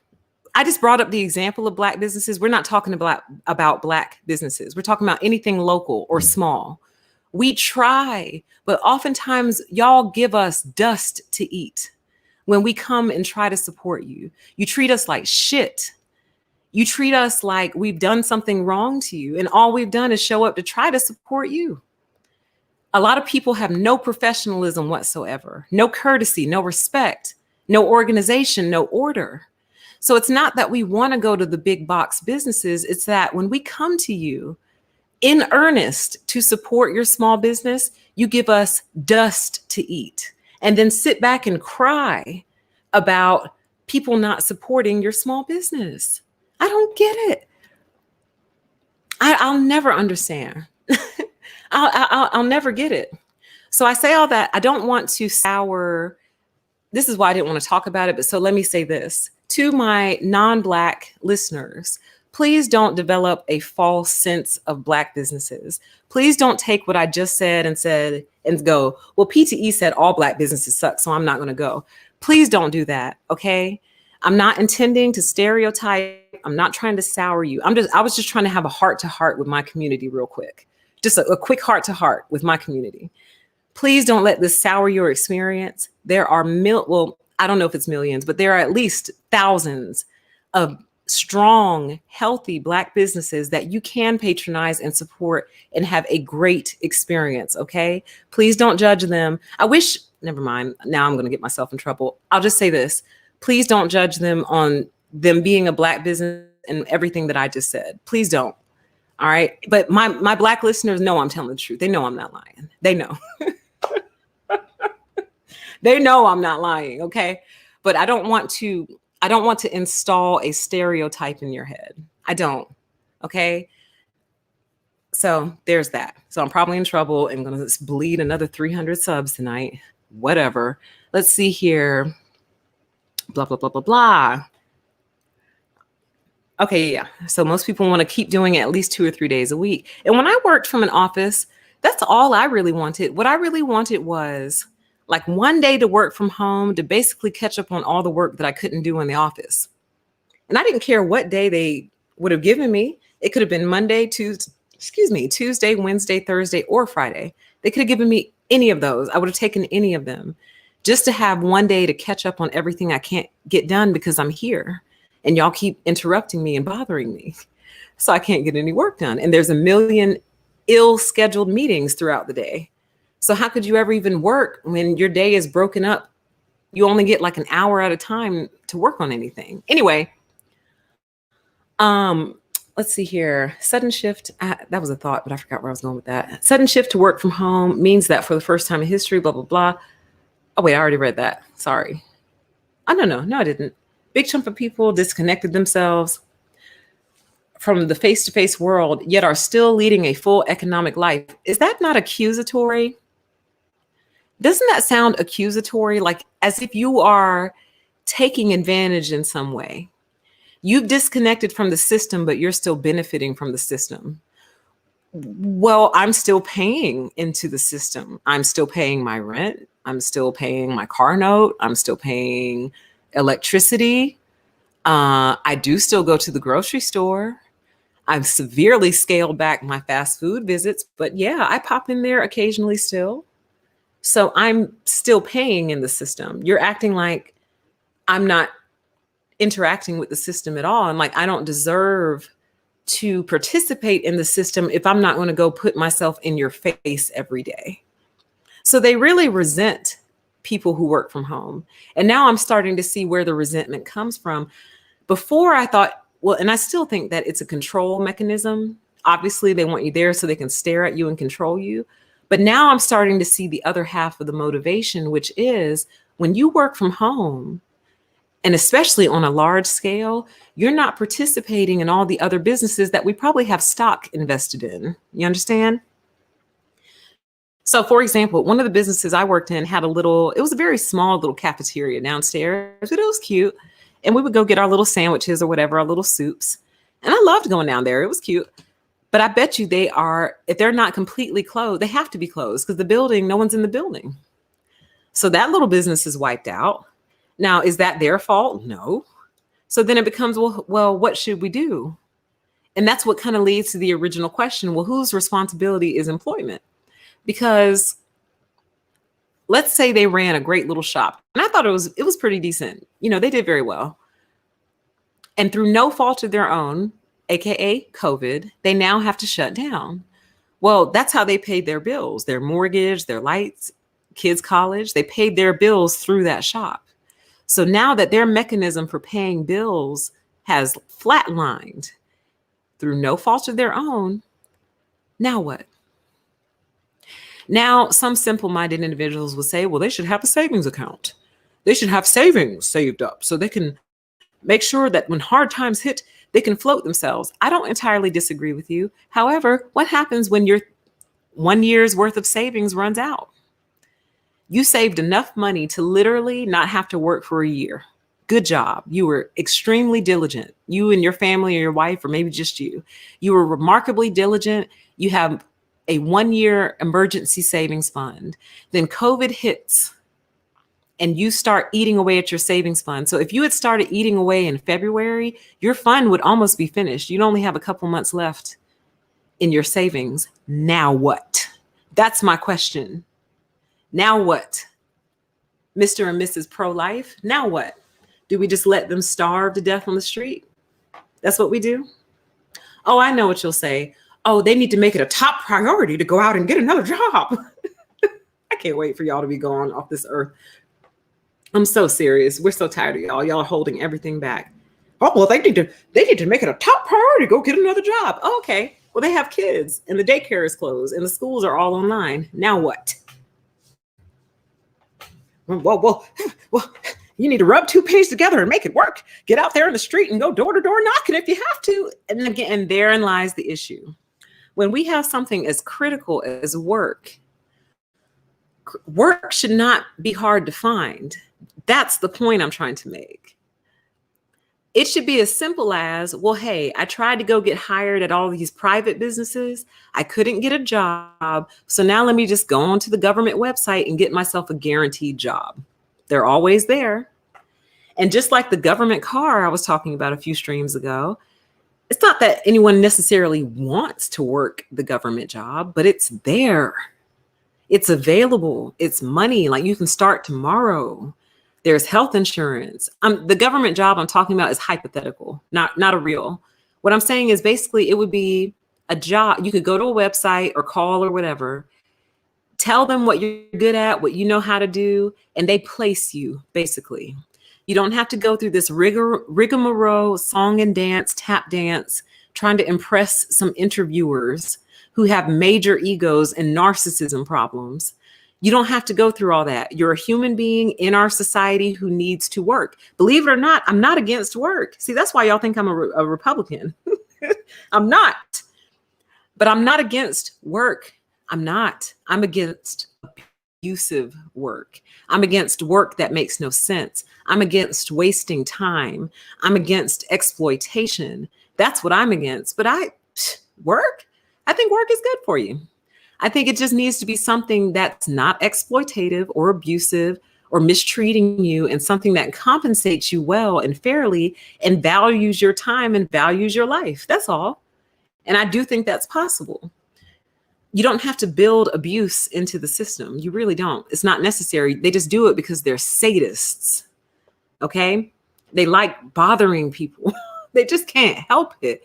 They cannot help but to bother people. Let me give y'all an example. I told y'all we're going to be here for a while. On the highway, on the long stretches, and I say that because I do know the rules of the road, okay? But when I have like 20 or 30 miles to drive on the highway, quite often I will just get over into the right lane. I will go the speed limit or maybe 1 or 2 miles above. It depends. If I'm out there all by myself, I'll just go the speed limit. And I put my car on cruise control and I cruise down the highway, right? And y'all, the most interesting phenomena has started to take place when I do that. And it only happens when I'm on cruise control. And it makes me think of narcissists and how they just can't help but bother you when they see that you are doing your own thing. You're on a steady course, steady path. You're moving at a steady pace. You see what I mean? They can't help but bother you. Y'all, I'm telling you, anytime I go to lay out in the right lane on cruise control, and the reason I get in the right lane is because the right lane is essentially the slow lane for people who don't want to go above the speed limit. You get over there and poke around, poke along till you get there.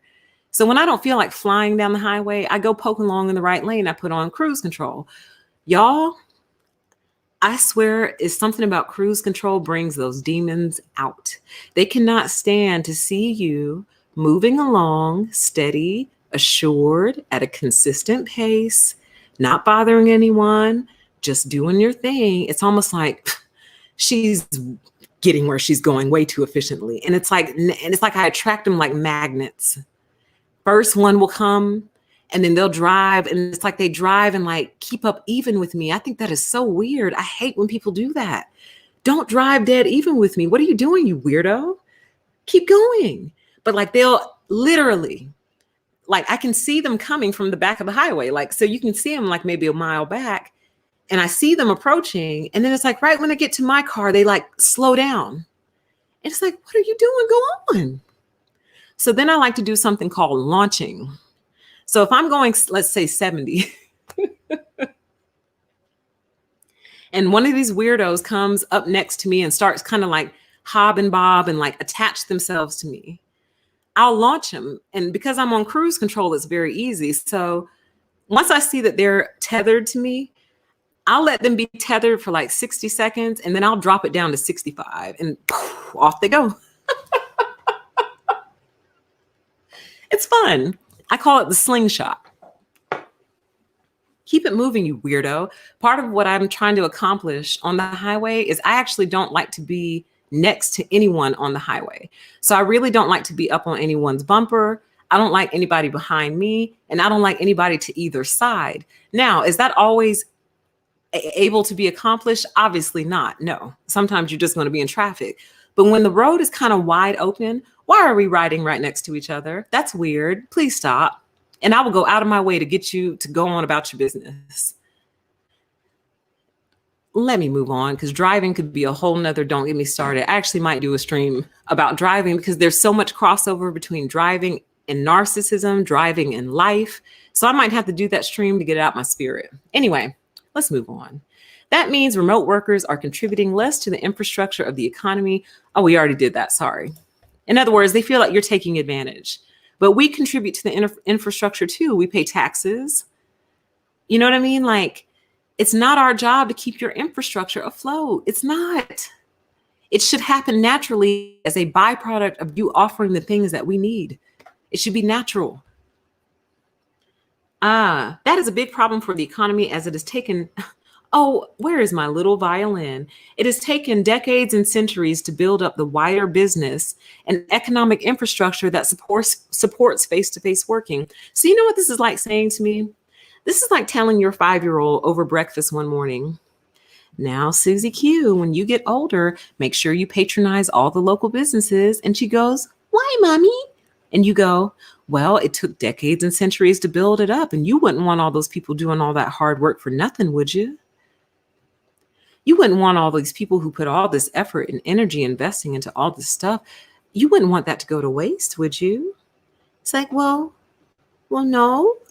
Exactly. So what I want you to do is take all of your discretionary income and make sure you spend it all. Every paycheck, make sure you spend it down to zero, okay? Because all of those people need your money, okay? But mommy, I need my money too. Oh, Susie Q, your money is not for you. Your money is for them, honey. Don't worry. You're young. You'll get it one day. That's basically what they're saying. Your money is not for you. Your money's for them.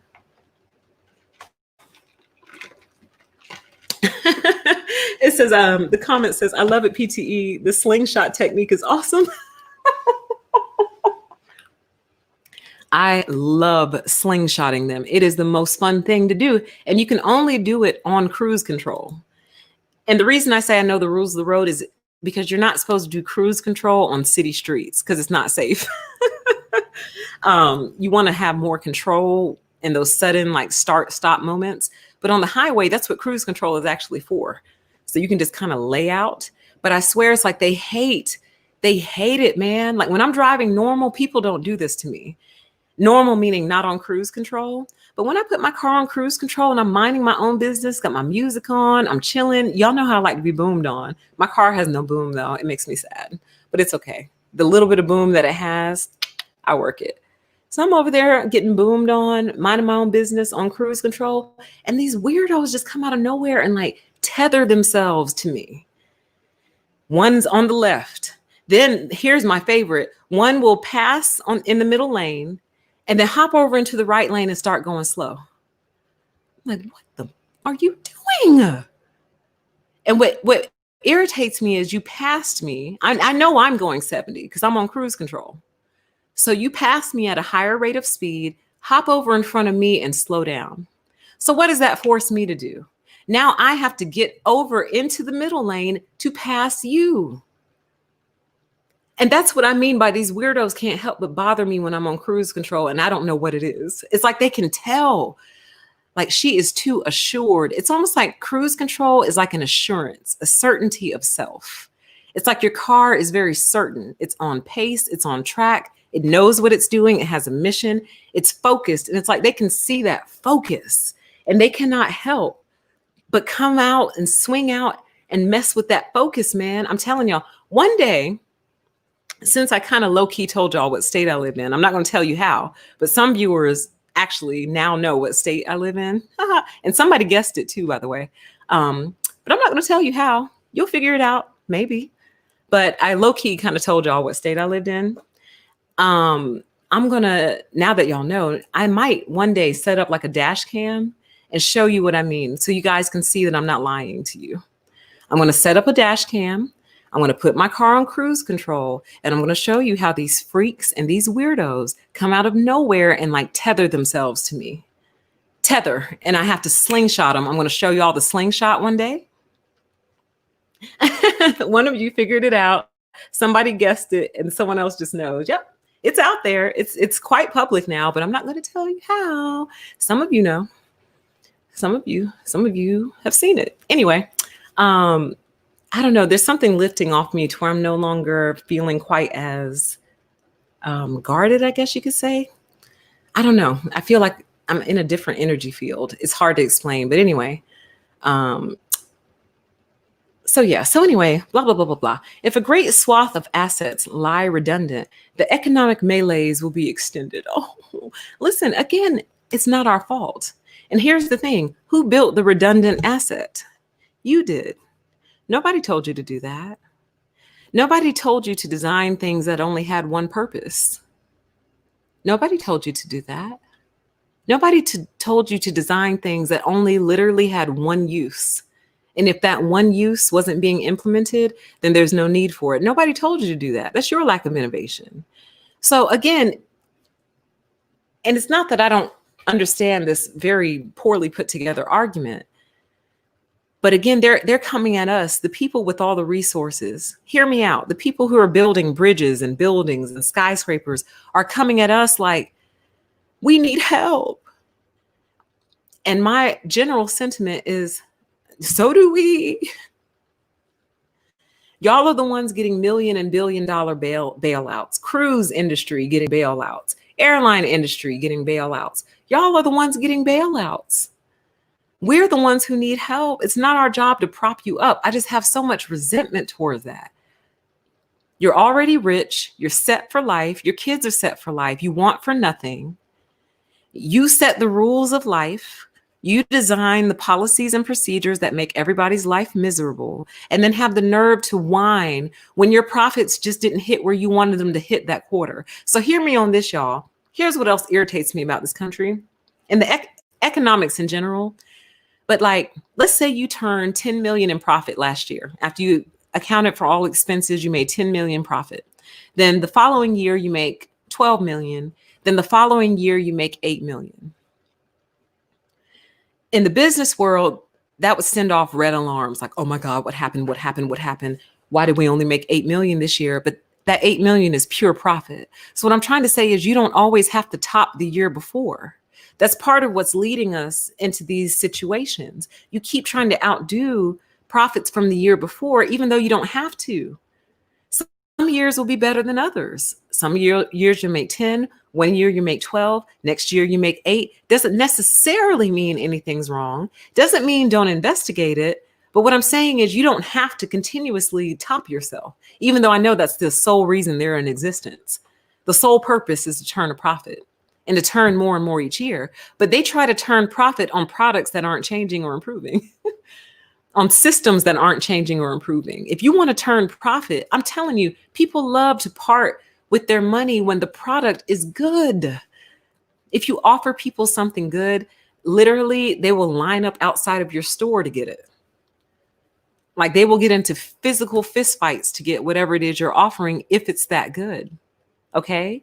So what I'm trying to say to them crying about the infrastructure, and the assets lying redundant is you got to get more creative, boo. That's what you would tell us. Oh, well, you got to get your feet on the ground and you got to go door to door, deliver newspapers if you have to. Okay, I'll go deliver newspapers, Bob.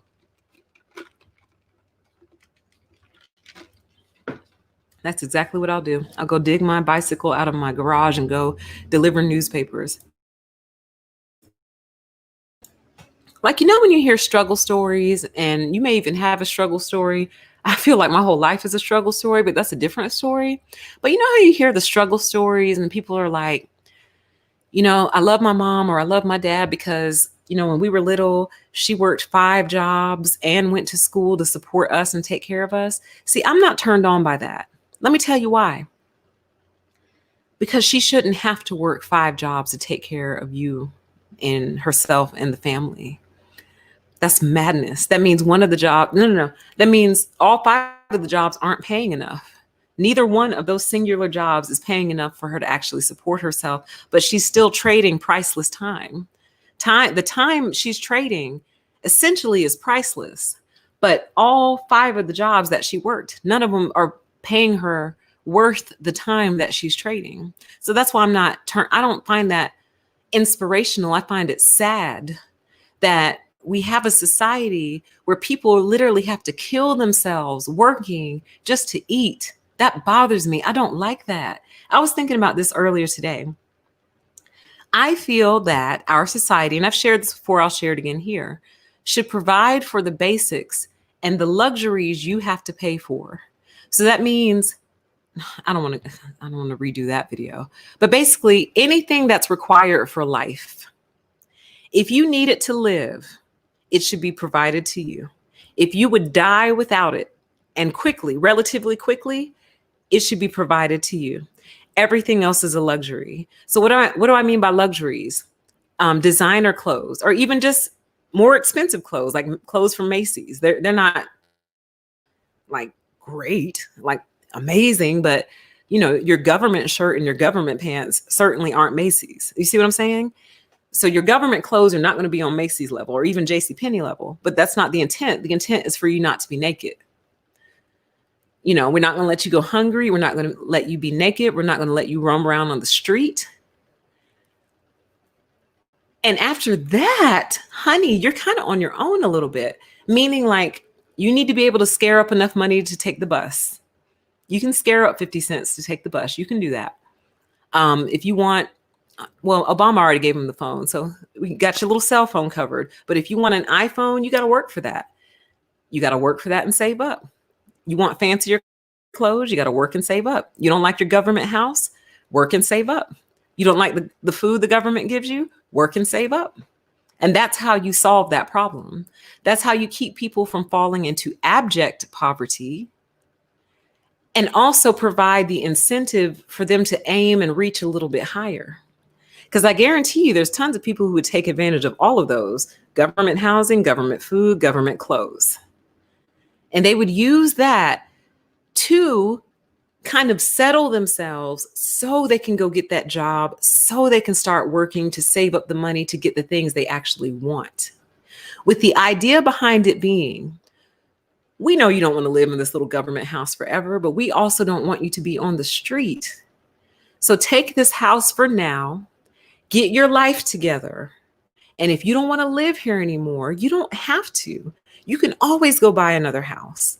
But this is here so you don't have to be on the street, period. It can be literally no frills, a roof, a wall, a toilet, a shower, a sink, a little kitchenette area, a little mini fridge. I'm not talking extravagance necessarily, guys. Not necessarily. We'll talk. We'll talk. We might have to get some Frigidaires in there, but we'll talk.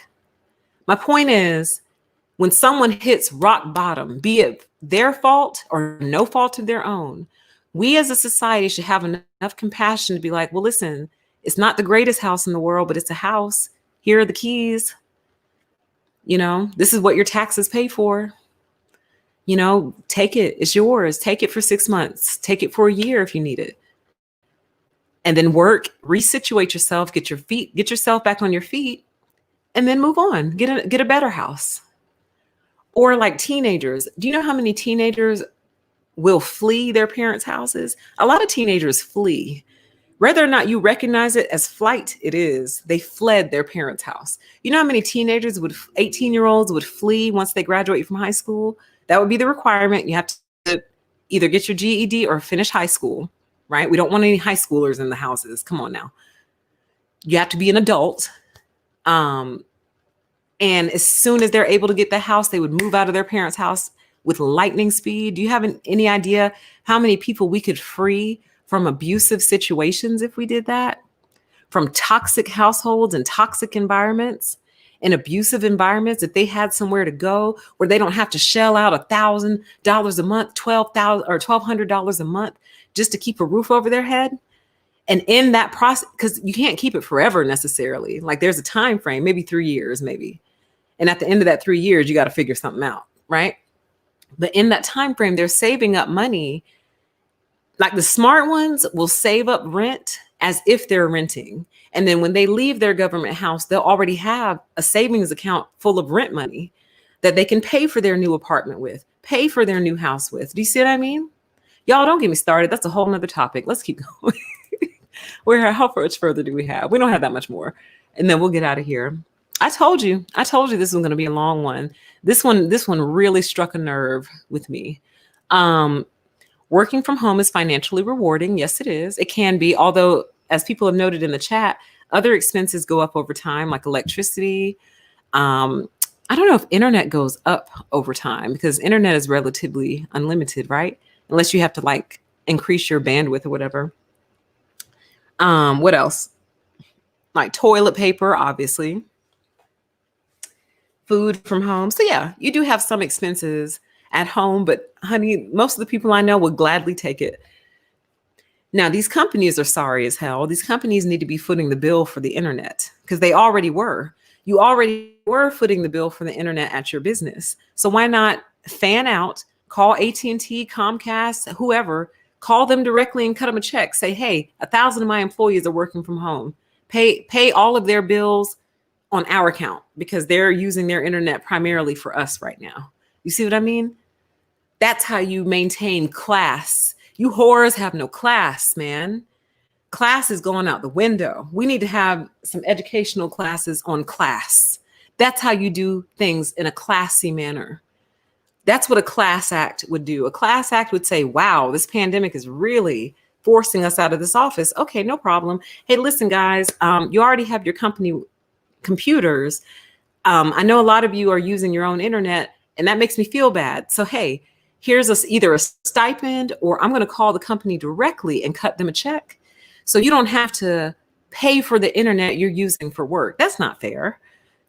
You should at least pay something towards it, like 50%. You should pay 50% of the bill because in fairness, should your company pay for your kid streaming Netflix? No, your company doesn't have to pay for your kids streaming Netflix at night, but they are using your internet during the day. They need to cough up something for that.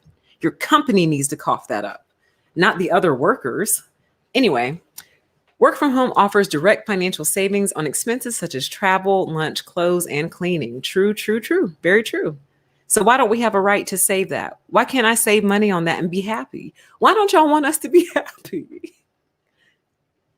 Add to these the indirect savings via foregone socializing and other expenses that would have been incurred had a worker been in the office. It is so nice to see somebody confirm what I've been saying all this time, which is, because what he's basically saying, he said, add to these the indirect savings via foregone socializing, meaning happy hours, brunch, potlucks, lunch meetings, lunch. Hey, you want to go lunch? Want to go to lunch? Want to go to lunch? Want to go to lunch? Want to go to lunch? All that. Want to go to lunch? Vending machines, trips to the Starbucks because you're so tired and worn out and exhausted, you need caffeine to make it through. You see what I mean?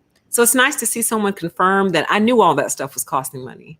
Like, it's weird. I'm such a weird person, y'all, because like, y'all know I can't do math like on the fly. You know that. But in my head, it's almost like I have a perfect calculator. It's so weird. It's the weirdest thing. So basically, I can't sit here and do math just out loud with you. I would have to pull a calculator or write it down. But when you tell me about like your day-to-day work, I could run a calc on that immediately and tell you, girl, you're spending about $25 a day just to go to work. And actually, I've done that before to a friend. I had a friend who was always getting drugged to a baby shower, birthday, wedding, blah, blah, blah, blah, blah. And she would tell me, she'd be like, oh, I have a baby shower to go to on Friday. And I'd say, that sounds like $78.12. And she'd be like, oh, I spent $70 on the gift. How did you know that? I'm like, girl, I'm telling you, I have a perfect calculator in my head. It's perfect. Like, when I'm about to do something, it's a blessing and a curse. The blessing is that I really have a very strong gauge on how much this is going to cost me in time, in energy, in effort, in efforting. Like, I've already run the calcs and I'm not happy about it. Right. That's the curse part. The curse part is that it makes it hard for me to enjoy things because I've already run the calculation and I'm not happy about it. The blessing is I always have a strong handle on what something is going to cost, and not just financially either. I don't mean just financially. I mean in terms of time, effort, energy, in terms of how it's going to throw off any other plans I had, in terms of what it's going to displace. Like, dang, I really planned on doing this, but now I have to do this and it's going to displace that. Like, I have a perfect calculator in my head. And in many ways, it has ruined my life, but it also helps out a lot. It helps out a lot. Let's see here. Then there are the intangibles, like working from home, greater jobs. How is job security greater working from home? I would think it's more shaky because these people have trust issues and they don't believe you're working, even though you're turning in the projects on time and as expected. So what are you worried about? Yes, it's very convenient indeed. Flexibility. How about living in the house that you pay so much money for and actually enjoying it? How about that? There's also the benefit of additional safety. Yeah, because y'all can't keep these people out of your organizations with long arm rifles. So not only do we have to go into these open offices, we're open offices that are essentially sitting ducks because all you see are heads. And then you have these unstable individuals that you either made unstable or you hired them unstable. One of the two. They were either unstable when you hired them, or by virtue of how you guys treated them over time, they became unstable and they come in with a long arm. And now what do? So I noticed school shootings are down, but I digress. The newly discovered gains of home working, both tangible and intangible, all have value and they generally outweigh the costs. I totally agree. Blah, blah, blah, blah.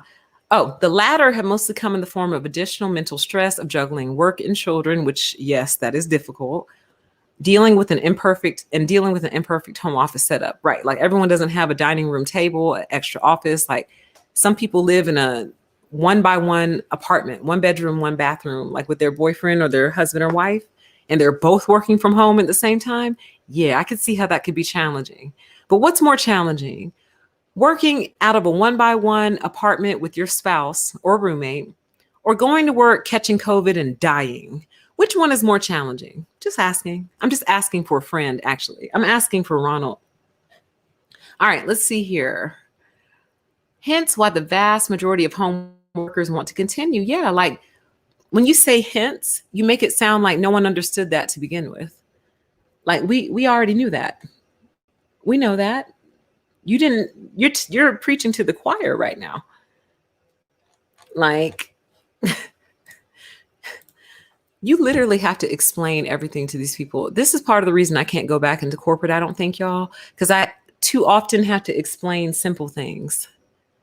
And I get so tired of having to deconstruct and break down the most simple of concepts to make people who really don't understand only because they're controlling understand. I'm not doing that anymore. I feel like I just can't explain simple things to simple people anymore. I can't do it. Let's keep going. Okay. Y'all can look at this chart on your own. Let's move on. We already looked at this. So they want you to cough up $10 a day in the US. And I guess my question would be, to whom? Like, are we going to cash app the federal government? Do we cash app our local government? How would you even extract this money from us? Would you take it out of our paycheck? Now you want a civil war. Now you want a war. I just so resent this. Like, how dare you sit at home and not contribute to the infrastructure? You need to put more in the pot. And it's like, no, the Fed needs to put more in your pot, just like they put millions in the pots of those other companies recently. Okay. So they claim that the tax will only apply outside of the times when the government advises people to work from home. So in other words, when there's not a global pandemic and you're still home, they're punishing you. How dare you punish me? But you want to talk about freedom? This is what I meant by a lot of people really don't understand what freedom really is. Freedom is being able to decide, hey, I don't want to spend my discretionary income and I don't have to. I don't have to. You guys are the ones who set this whole world up to function in one way only. Most of these grocery stores and stuff should have been on delivery years ago, guys. Like year 2000, we should have had like Instacart, DoorDash. Who else delivers? Postmates. We should have had all that in the year 2000. This should be old news by now. So when the pandemic hit, the grocery stores just would have been like, oh, well, no problem. We already have our delivery set up. So no big deal. We'll just use our delivery until we can open back up again. You see what I mean? But you guys are the ones who designed it to only go in one direction. You built the one-way street. And now you're mad that traffic needs to come the other way, but it wasn't designed to come the other way. That's your fault. That's your lack of planning, your lack of foresight, your narcissism that locks you into one day. I told y'all they were trying to repeat the same day every day. I told you that. This is what I meant. They set it up to work one way. They set it up to be one way. It's only designed to go one way. I just went looking for my puppy and she is down here on the floor on her back, honey, completely knocked out. Hey, cutie. We're going to go outside in a minute. Okay, mommy's almost done. All right. Where were we? Let's see here. Like a little drunk. It's so funny. The tax itself.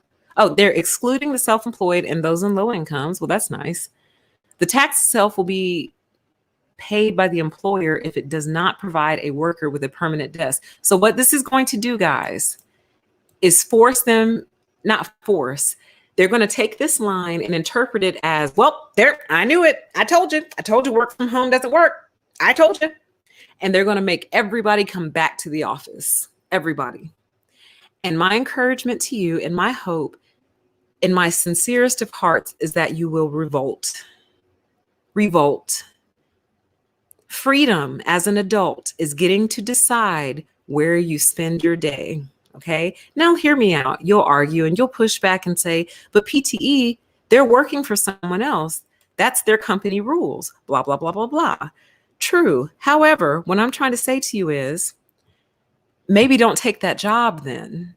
If you take a job where your job could literally be done from anywhere, but they insist you come to the office, don't take that job. That's what I'm trying to say. Because yes, they do have every right as the employer to kind of, I guess, dictate the terms of the relationship. And what I'm saying is you should reject those terms. Now, certain jobs cannot be done from home. I have to say that because you'd be surprised who will pop in and say, well, PTE, every job can't be done from home. Duh. I know that. We're talking about the jobs that can. So if you come across an employer and your job can be done from Japan as long as you have a strong internet connection, and they insist that you come in the office anyway for no real reason, don't take that job. I'm telling you, because it's just the beginning of sorrows for you. It is the beginning of sorrows for you because they're already controlling you for no reason. I kind of have no problem being controlled when there's a good reason. I told y'all that before. I don't mind rules. I think they make sense. I told you at the start of this live stream, some people want to be rich. Some people want to be famous. I just want to be organized. And part of being organized is having rules for yourself. So I don't mind rules. I don't like rules for no reason. So if they're controlling you for no real reason, and they can't give you a good reason for being in that cubicle every single day, don't take that job. Because true freedom would be able to go, you know what? I got a ton of work to do. I need to focus. I'm just going to do it from home today, and I'll go in the office tomorrow. That is freedom. True freedom as an adult is being able to come in around 9, start on some work, leave at 12, go to your dentist appointment, and go home and finish working and not having to tell that to anybody. Not having to check in and say, hey, I think I'm going to go to my dentist appointment and then I think I'm going to go home and finish my work. And like you're sitting there like shivering because you're afraid they're going to say no. As an adult, as a free adult, you shouldn't be afraid of someone else's no for you to go handle adult business. Now, of course, always with respect to deadlines and due dates. I'm not saying buck your deadlines, buck your due dates and just do whatever you want. That's not what I'm saying. But when you're producing, you're doing good work. They have no reason to distrust you. You always deliver on time. You shouldn't have to tell anybody where you're going. You're an adult. That's what your managers do. Your managers float in and out because they believe they're adults. Your CEO floats in and out because they believe they're adults. Your supervisors, department, regional managers, regional leaders, they float in and out of the office because they believe that they are adults. They do not believe you're an adult. You can't make those kind of decisions for yourself. Like, in the past when, you go reluctantly ask, they'd be like, well, what projects are you working on? Oh, I'm working on project A and project B. And, I got this deliverable coming up, blah, blah, blah, blah. Okay, well, it sounds like you could probably work from home the rest of the day. Bitch, I didn't need your judgment. I didn't need your assessment. I know how to think. Like, I know how to assess whether or not I have enough on my plate or not, to where I maybe need to stay here and stay close, or I'm kind of free to go on home. You know what I mean? Oh, it sounds like, yeah, you can probably work from home. I didn't need your I didn't need your approval. I was actually kind of telling you, I wasn't asking whether or not you thought it was a good idea. I was telling you because I am an adult. We're going to talk about being an adult.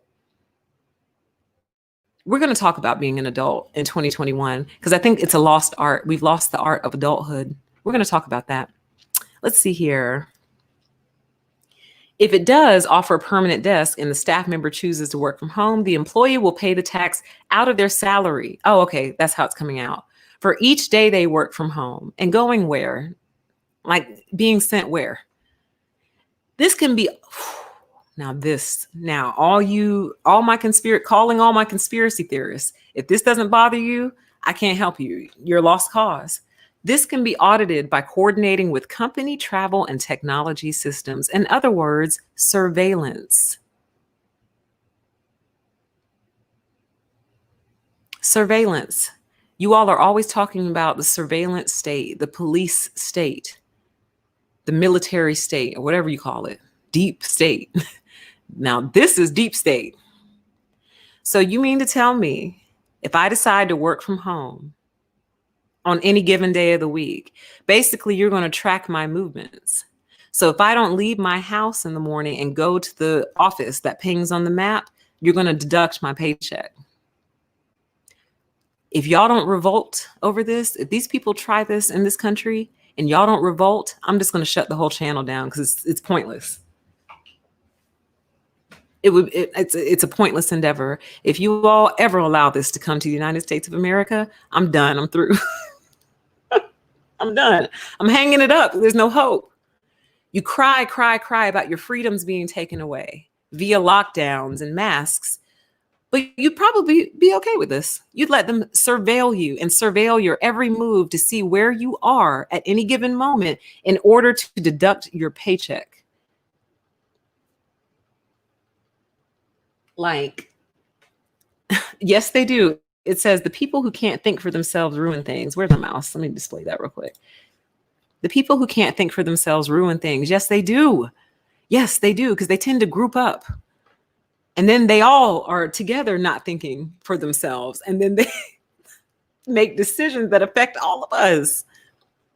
But again, I like to give y'all little talking points to hit back with as you're arguing with different entities. So the next time you're arguing with an entity that's like, my freedom's being taken away, be like, did you know that they're getting ready to surveil employees to see where they are? And if you don't go to the office, they'll charge you $10 a day. Did you know that? And they'll say, that's fake news. And you say, no, it's not. You send them this link right here. Send it right to them. Highlight it for them because you know they're not going to take the time to scroll all the way down here. Highlight it, screenshot it, and highlight it. Print it out and give it to them. Like, yeah, this can be audited by coordinating with company travel and technology systems. Yeah, surveillance, tracking. You want to track me. And my question to you would be, see, you can't do people like me like this because I'm the type who will find the tracker. Like if it's a physical tracker, which I don't think they do that, but we'll just play with a couple different scenarios. If it was a physical tracker, I'm going to take it off. I'm going to call an Uber and I'm going to send the Uber to my office.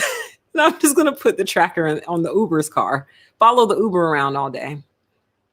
But I have a strong feeling the tracker will be on your phone.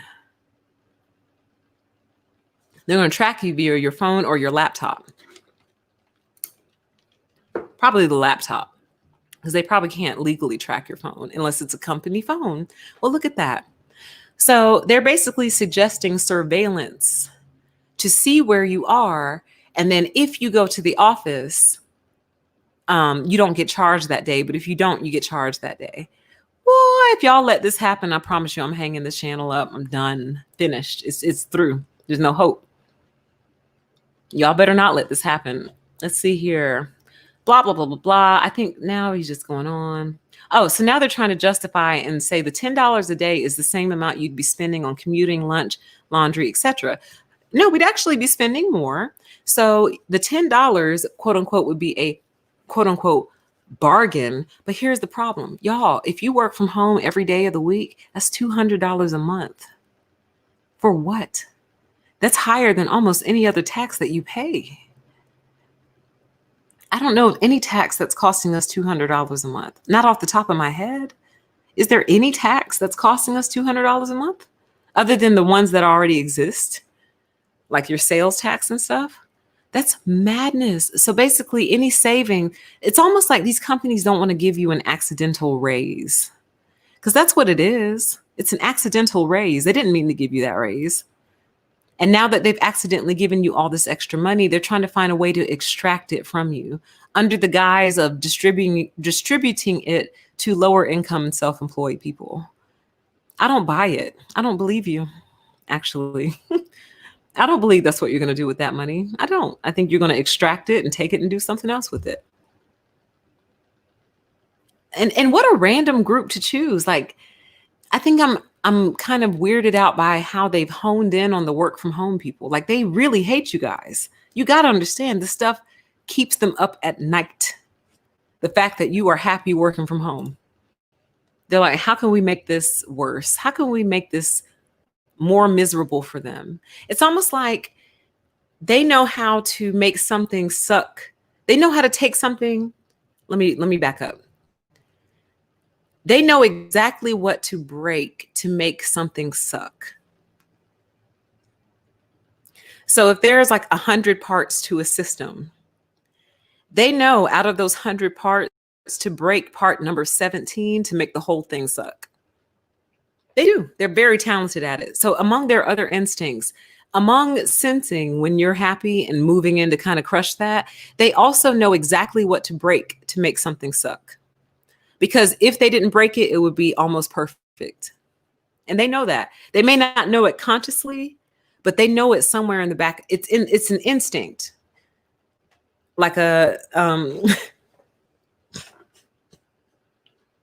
like the migrating birds. Okay, it's an instinct. It's inside of them. They don't know it, but they're like, It's almost like they look at it all and go, God, we're being way too nice to them. We're being way too good to them. That's too nice. What can we do? Raise the price on that. Yeah, just jack the price up arbitrarily for no reason. Because if we leave it, then it's like it's kind of too nice. Or what can we do? They're happy, they're productive. They say they're never coming back. I know, we'll tax them. We'll scrape off that little extra that they're saving every day.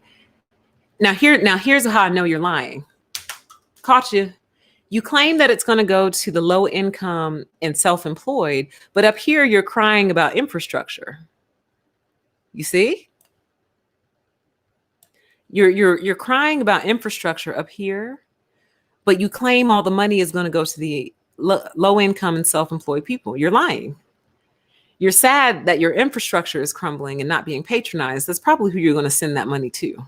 You're going to send it to the people who propped up these businesses and economic infrastructures to support face-to-face working.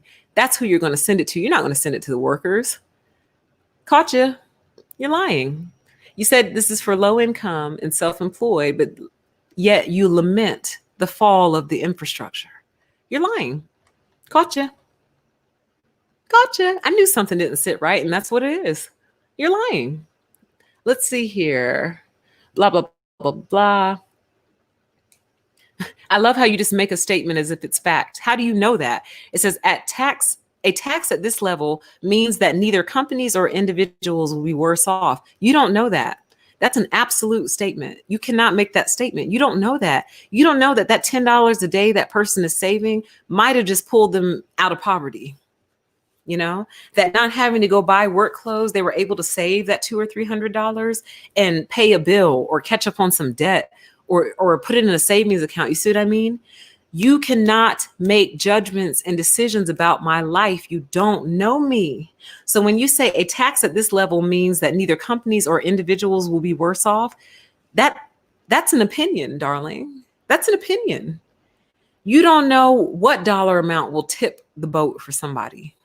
You don't know that. This extra $200 a month you're proposing taxing people could be the difference between homelessness and having a house. That extra $200 might just make their rent. And you want to take that from them? And you would say, well, how were they making it before? Maybe they had a second job to cover that $200. Now that they're working from home, they don't need that second job anymore because they're saving all the money they were making from that second job. You don't know. You don't have all the facts. You don't know all the layers, and you don't know what would impact somebody. I've had times in my life where that $10 would have made or broke everything. And that's just the truth. So to see you just so certain that it's not going to affect somebody because you think it won't is why we're here today. Let's see here. Now, this we already knew. It says, in fact, companies may be far better off as the savings from downsizing their office will more than make up for the cost of the work from home tax that they incur. And here's the thing, guys, I actually am not for taxing the companies either. And y'all know I really don't have a happy spot in my heart for most of these corporations. I really don't care for them, but I'm actually not for taxing them either. It's not their fault. If you want to tax anybody, you need to tax the companies that force their employees to come in. That's who you need to tax because they're the ones making it worse. They're the ones exposing I'm not talking about the essential workers. I'm talking about non-essential. Like you run an accounting office and you're forcing all your accountants to come in for no reason. That's what I mean. Like Tax them. They're the ones making the pandemic worse. Why don't you tax the people who are actually making it worse? Since you want to surveil people and track people where they go to see where they are, why don't you track the people who won't stay out of these groups and keep spreading COVID everywhere? Track them, tax them. They're the ones making the situation worse. I think I just had an epiphany. You're taxing the wrong people. You're taxing the victims, not the perpetrator. Now, no, COVID is the perpetrator, but there's a group of perpetrators who are actively spreading COVID all over the globe. Tax them. Tax the people who come on and openly proclaim it's a hoax or openly proclaim they're not going to wear a mask. Tax them. They're the ones who are dragging this out. They're the ones who won't just sit home and sit down for 6 seconds so this thing can blow over so we can go back to normal. Tax them. COVIDiot tax. Yes. Uh-oh, sorry, wrong one. Here we go. The COVIDiot tax. You want to tax us because we're staying home doing the responsible thing. Why don't you tax the irresponsible? Tax them. They're the ones who make it worse. Aren't there some countries who have already kind of squashed COVID and are kind of like getting back to normal because they did what they were supposed to do? Yeah. But in America, you're not going to tell us what to do, right? So why don't you tax the people who are actively spreading the virus around, starting with your president, your current president? PTE, nope, not political. Nope, we're not going political tonight. Let's see. Where was I? I was down here somewhere. Blah, blah, blah, blah, blah. 3/4, blah, blah, blah. Now, this is definitely an interesting stat that I'm not going to rip him apart for because it definitely puts it into perspective. It says, adding this up, there could be 4.2 billion new days every year. Wait, no, it doesn't. Because there's only 365 days in a year, babe. 4.2 billion new days every year being worked from home post-COVID. No, baby doll. No, it's not how... Mama's not the greatest at on-the-spot math, but that's not how it works. It's 4.2 individuals per day every year. Now that makes a little more sense when you put it like that. Basically 4.2 billion people staying home every day for a year. Yeah, I could see how that could have an impact. Sure. You know what has an even greater impact than that? Charging people rent even though they're out of work, or charging people rent even though their industry just went belly up. Charging people rent when they either can't work or it's unsafe to work or COVID just won't allow it, but the rent is still due. That has an economic impact. Okay? Now, and further, like, how can we go to these stores and things when they're literally shut down? Like, they're blaming us for not patronizing these coffee shops, these pizza shops. But a lot of restaurants, you can't even go in there right now. And on top of that, a lot of people are very germophobic like me and simply just don't want other people handling their food right now. You'd never be able to convince them that it was safe. Never. And they are completely within their rights to feel that way. You cannot force your preferences and your wishes and your desires on someone else because you set up a system that required their money to make it work. You see what I mean? And I guess theoretically, everything is set up like that. And that's kind of the problem. And therein lies the problem. Everyone is dependent on everyone else, but trying to act like they're independent.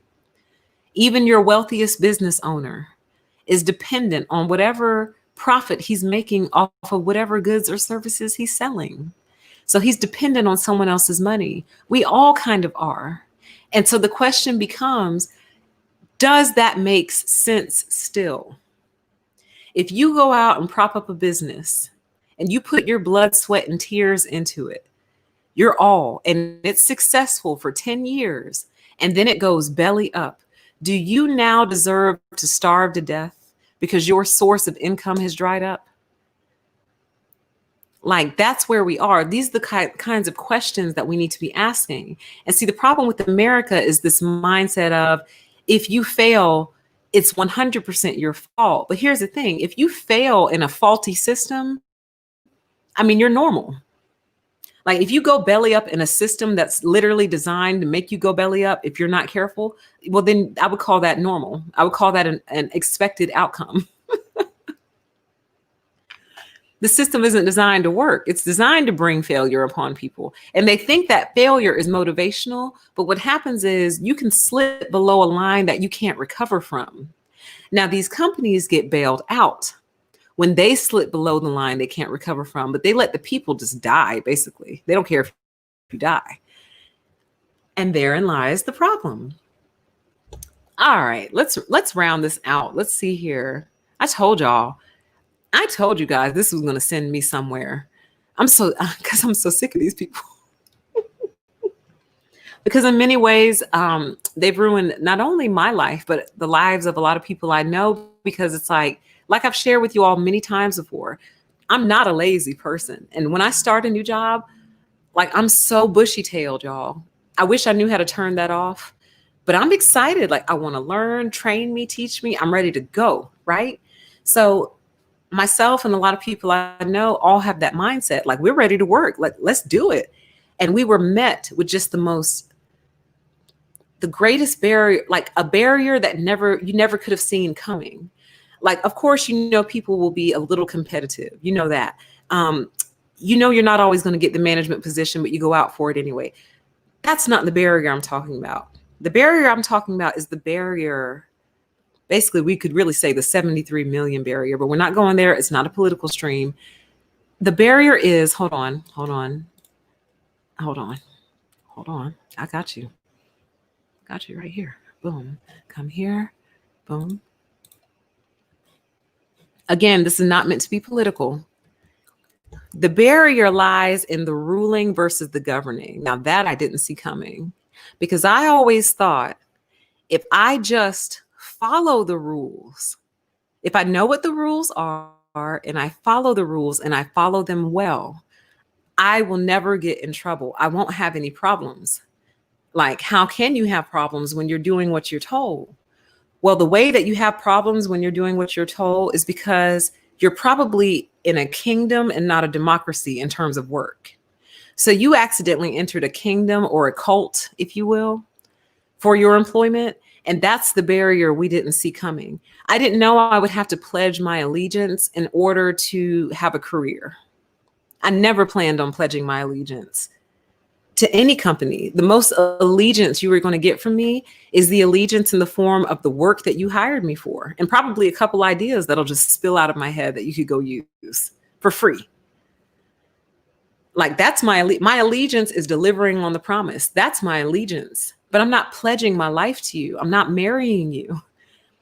I will not do it, because y'all don't know how to act when you marry people. You try to rule over them instead of govern them, you see? So that's what I mean by the barrier that we didn't see coming. We didn't know that we would have to contend with deeply malignant, narcissistic individuals. We didn't know that we'd contend with people who you can't have a conversation with, because they taught us growing up, oh, just use your words and tell people how you feel. Just express yourself.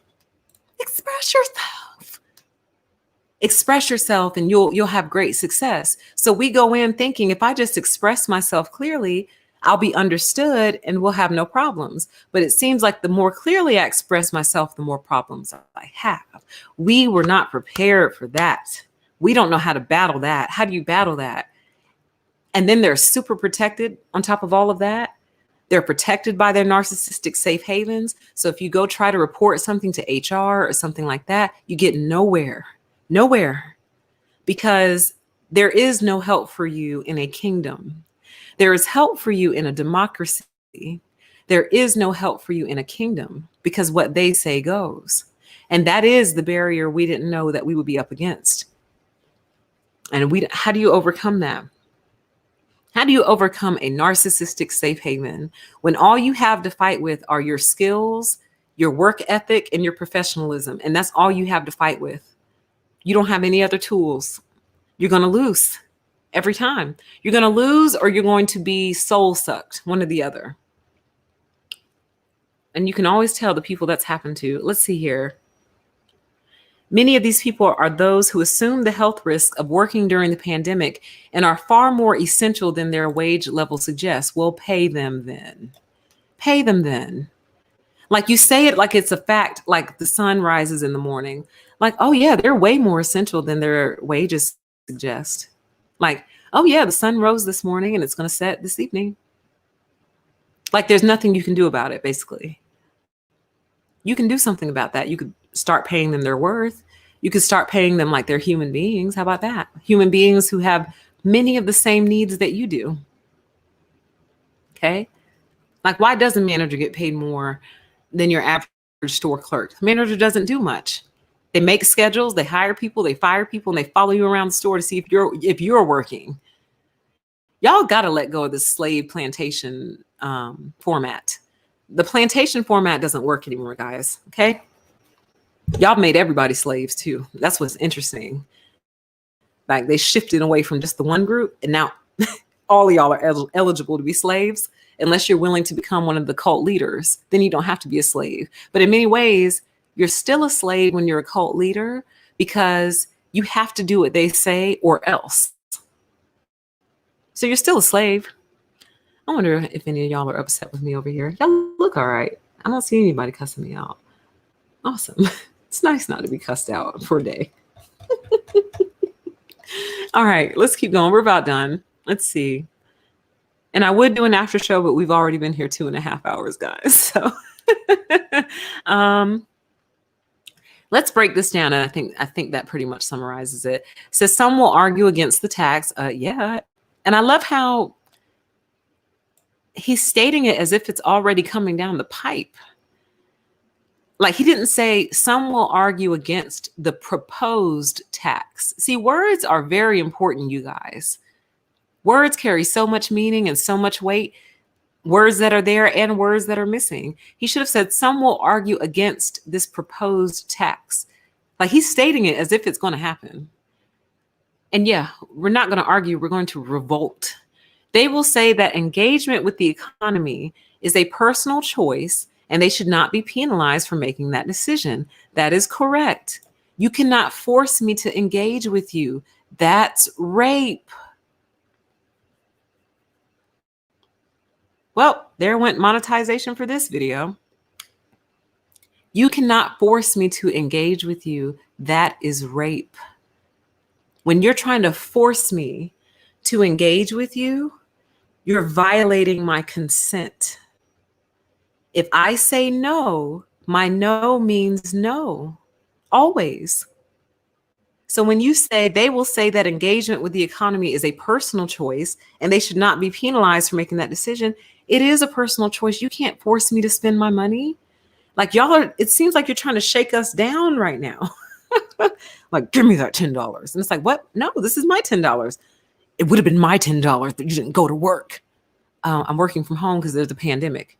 Yeah, I know. And now I'm broke. Give me that $10. You're not going to extort me. You're not going to shake me down. I'm sorry.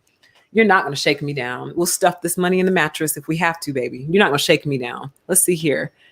Let's see here. Blah, blah, blah, blah, blah, blah, blah, blah. Window, blah, blah, blah, blah. I wish I knew what that was, the window tax. Please tell me what that is. They didn't tax you for how many windows you had, did they? Is that what that is? Blah, blah, blah, blah. It says, in the same way as our current society moves towards a state of human disconnection, our tax system must move with it. I don't consider those two things to be the same. Human connection and the tax system. Like, I mean, okay, it could be argued, like, for example, the more we use the roads, the more we have to fix them. Therefore, the more tax money we need to fix the roads. Okay, I can see your argument there. But again, there are some people who never leave their house. They can't. So what about them? You going to penalize them too? What about the disabled who have to have everything delivered, who have to have home care, who never leave? They don't drive. They don't engage with their local economy. Should they be taxed too? What about children? Kids going to school, that engages with the local economy. And now that they're not going, I mean, tax that little allowance. Why not?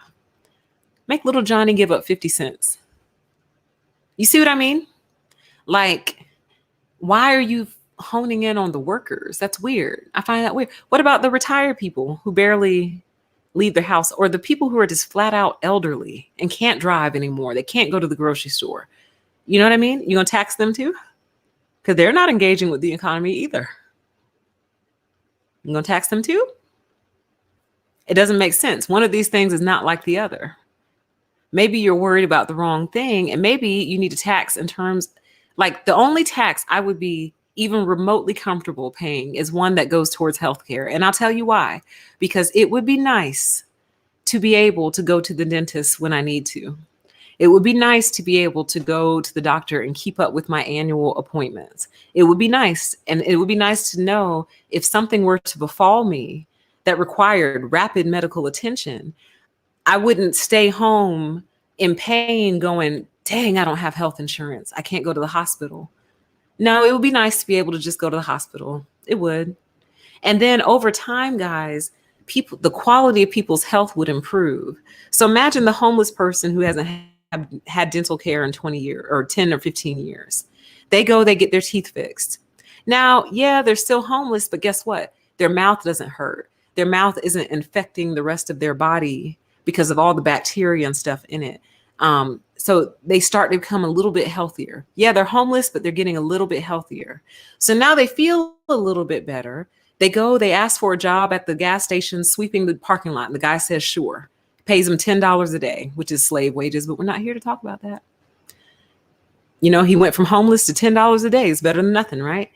So then he takes his $10 a day, still homeless, but because he got his teeth fixed, now he's healthier. With that health, he took that health and went and got himself a little job, $10 sweeping the parking lot per day. He saved that up enough to start being able to buy himself a hotel room at night. So now he's not on the street anymore. So do you see how him getting his teeth fixed led to him being able to pay for a hotel room at night? Do you see how those two connect? I'll back it up for you one more time. Homeless man had rotten teeth. The rotten teeth were affecting his health because as you swallow that bacteria constantly, it affects your health, in particular your heart. Okay. But the United States went and gave nationwide health insurance to everyone. Homeless person goes to the dentist. Dentist fixes them up, gets their teeth right, gets them healthier. Now he's healthier, feels a little bit better. And with that added energy, he goes, asks for a little job where he's making $10 a day. Not much, but it's not zero. He saves up that little money he makes. And now he's able to take himself off the street. And yeah, it's not the best hotel room in the world, but it's not the street. And then from there, he's able to slowly start working his way towards perhaps maybe getting himself a room, or an apartment. You see what I mean? Y'all, don't get me started. That's a whole nother one. Health and health insurance. Don't get me started on that. Let's round this out. We've been here a long time. Let's round this out. Where's my mouse? Okay, here we go. Blah, blah, blah, blah, blah, blah. Best of all, does not merely subsidize that have no long-term future. For example, a city center is no longer needed. It does not make sense for the government to support the business in the medium term. But it does make sense to support the mass of people who've been. Yeah, I agree with. Now, this I agree with. It does make sense to support the mass of people who have been suddenly displaced by forces outside of their control. Yes. Do you know whose job that is? It's the government's job.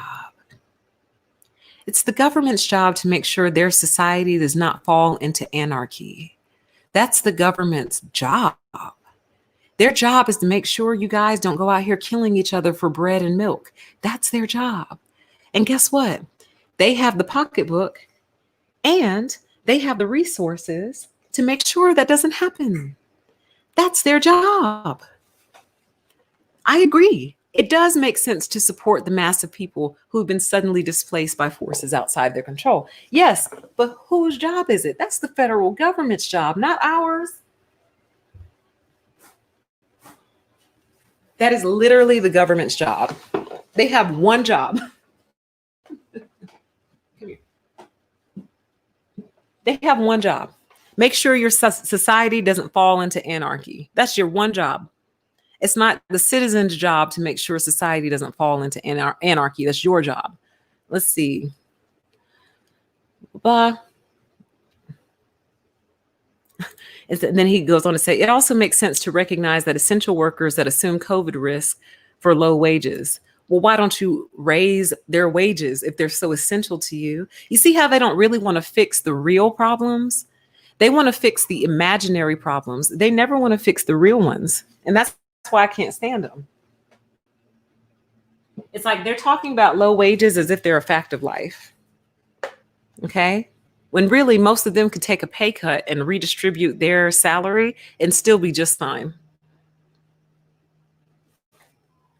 Oh, this last line here. Those who are lucky enough to be in a position to disconnect themselves from the face to face economy owe it to them. No, baby doll. No, no, no. No, no, no. You got the game all twisted up. We don't owe them anything. We're not the one who butchered this response. You guys are. Y'all butchered the response to COVID, not us. All the work from home people did was just do what made the most sense, which is, well, we have our laptops, we have internet, being in this office shoulder to shoulder. I told you guys about those desks where all they had between them was a divider. So picture like a 10-foot long desk with 4 people seated at it, like 4 people every couple of feet with just a divider. But the problem was right across from you was your other coworker. So you're literally staring in someone's face all day and shoulder to shoulder with your peers. Y'all set that up. You did that. You made COVID's like ideal hangout spot. Open offices, no walls, sitting at tables face to face and shoulder to shoulder. You designed the perfect COVID spot. You did that. So now you're mad that the people who can escape that are escaping it and doing so happily, and you want to tax them because you feel, I told you, entitled. What is entitlement? You owe me. You owe me. It's almost like, well, I can't stay at home and work from home. You owe me. Well, no, not. It's like nobody's fault. It's nobody's fault. It's nobody's fault that you have a job that can work from home, just as much as it's nobody's fault that you have a job that you can't work from home. Do you see what I mean?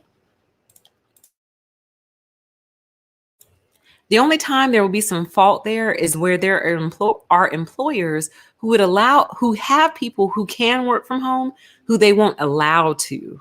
Now we can start to assign some fault. But right now, everybody is just doing what makes the most sense. If you work in a grocery store, well, you can't work from home. And my position would be, if it bothers you that much, keep your grocery store job, and at home at night, apply to other jobs that'll let you work from home. Problem solved. He didn't suggest that in the article. Like, they don't have to work there, right? Like, they could apply to another job and they could work from home like everybody else. Is it easy? No. Is it fast? No. We talked about that already earlier in the stream. But I mean, they do have options. He's acting like there's no options here. So with that, you guys, man, I feel like I have adequately purged my soul. Hey, Orange Blossom, I showed your comment. Did you see it? I showed it earlier. I told you that your comment was going to spawn a video, and it did. My soul feels purged now. I feel better now. I spoke out against this. I needed to get that out. I'm sorry. So I'll just do a high-level summary for anyone who may have just tuned in or tuned in late. Long story short, Deutsche Bank did a research report suggesting that we start taxing work from home workers for the purpose, or for the reason being, that the infrastructure took decades and centuries to prop up, and it was designed for face-to-face interactions. So basically, they're accusing us of killing the infrastructure, even though literally we're doing what the state and some city and local governments are mandating, but we're killing the infrastructure. Okay. COVID's killing your infrastructure, not us. But anyway, so basically I just went on a rampage against this article, because there's a lot of absolute statements. There's a lot of assumptions. There's a lot of feelings for facts. A lot of layers not being explored. A lot of information being put forward as if it's truth, and it's not necessarily. And so I basically just spent the last 2.5 hours ripping this article apart. And that is going to be your summary. So I feel better now, you guys. I really do. I hope I made my points. I hope I got my points across. They say that Freedom or democracy is a very thin line. It's not a given, basically. It's something that has to be maintained. And at first, I didn't really understand what that meant, but now I get it, because this is how it slips away. You're suggesting surveilling your employees to see where they are. Not your employees. Whoever this is, I guess, suggesting the government surveil people to see where they are. And if they go to work that day, they don't get taxed, but if they don't go, they do. So for people to even be remotely okay with that tells me you don't truly understand freedom. So freedom is fragile. Democracy is fragile. And if we're not careful and we don't watch for this type of stuff, it will slip away from our hands. For example, and you all know I'm very passionate about this, how so many companies demand that your webcam stay on. Webcam on, has to be on. Y'all, that's a freedom issue. And I know you may not see it that way right away. Your thought might be, PTE, it's just being part of a team. The whole team's there. You show your face, you participate with the team, blah, blah, blah, blah, blah. But what I'm telling you is it comes down to the demand. It comes down to, do you have the option to turn it off without getting in trouble? So let's say mid-meeting, your kid pukes all over themselves and it's like happening now and you suddenly shut your webcam off.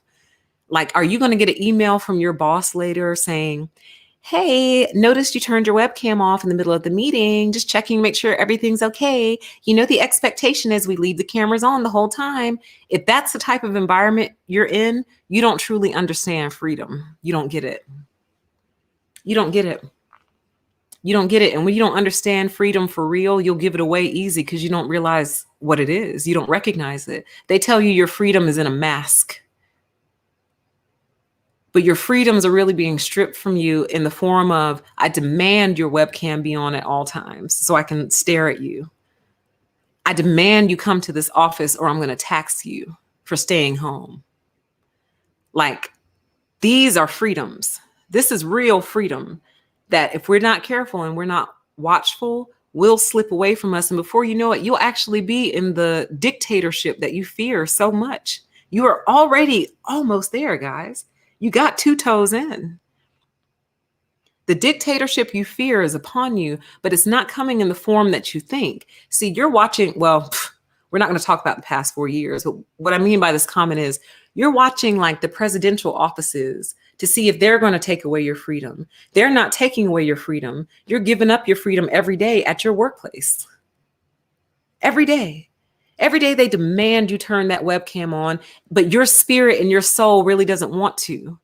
You don't want to be like stared at. You don't want that particular day. You don't consent. You do not consent, but you're under threat to do it or you might get in trouble. You're not free. You're not. If they try to push something like this over here in the States and it actually goes through, meaning if I choose to exercise my adult privilege and my American privilege of being free and working at home on this particular day, and I'm going to get in trouble for that if I don't, or under threat, you're not free, baby. You're already in your dictatorship. You don't realize it. If back pre-COVID, if you didn't go to the happy hour, now you're having a one-on-one meeting with your manager the next day talking about teamwork and being a team player. There's your dictatorship. You don't see it. It's right in front of your face and you don't even see it. You don't have the freedom as an adult to say, hey, you know what? I think I'm going to head on to the house. I'll see you guys tomorrow, and still have your job the next day. Not suddenly become the target because you've deviated from the group and stood out on your own. If you in any way are not allowed to stand out on your own, you are not free. You're not. And if you maintain these systems in any way, you are contributing to the oppression of others. You're an oppressor. And with that, you guys, my soul has been cleared. I feel great. I am going to get off of here now. Thank you. Thank you for hearing me out. I'm going to let this load up to YouTube and go watch the playback and read all of the comments on the playback. So thank you all for your participation. And with that, You all have a great Saturday and a great weekend, and we should be back on here again very soon. All right. Thank you guys. I'll talk to you later. Bye.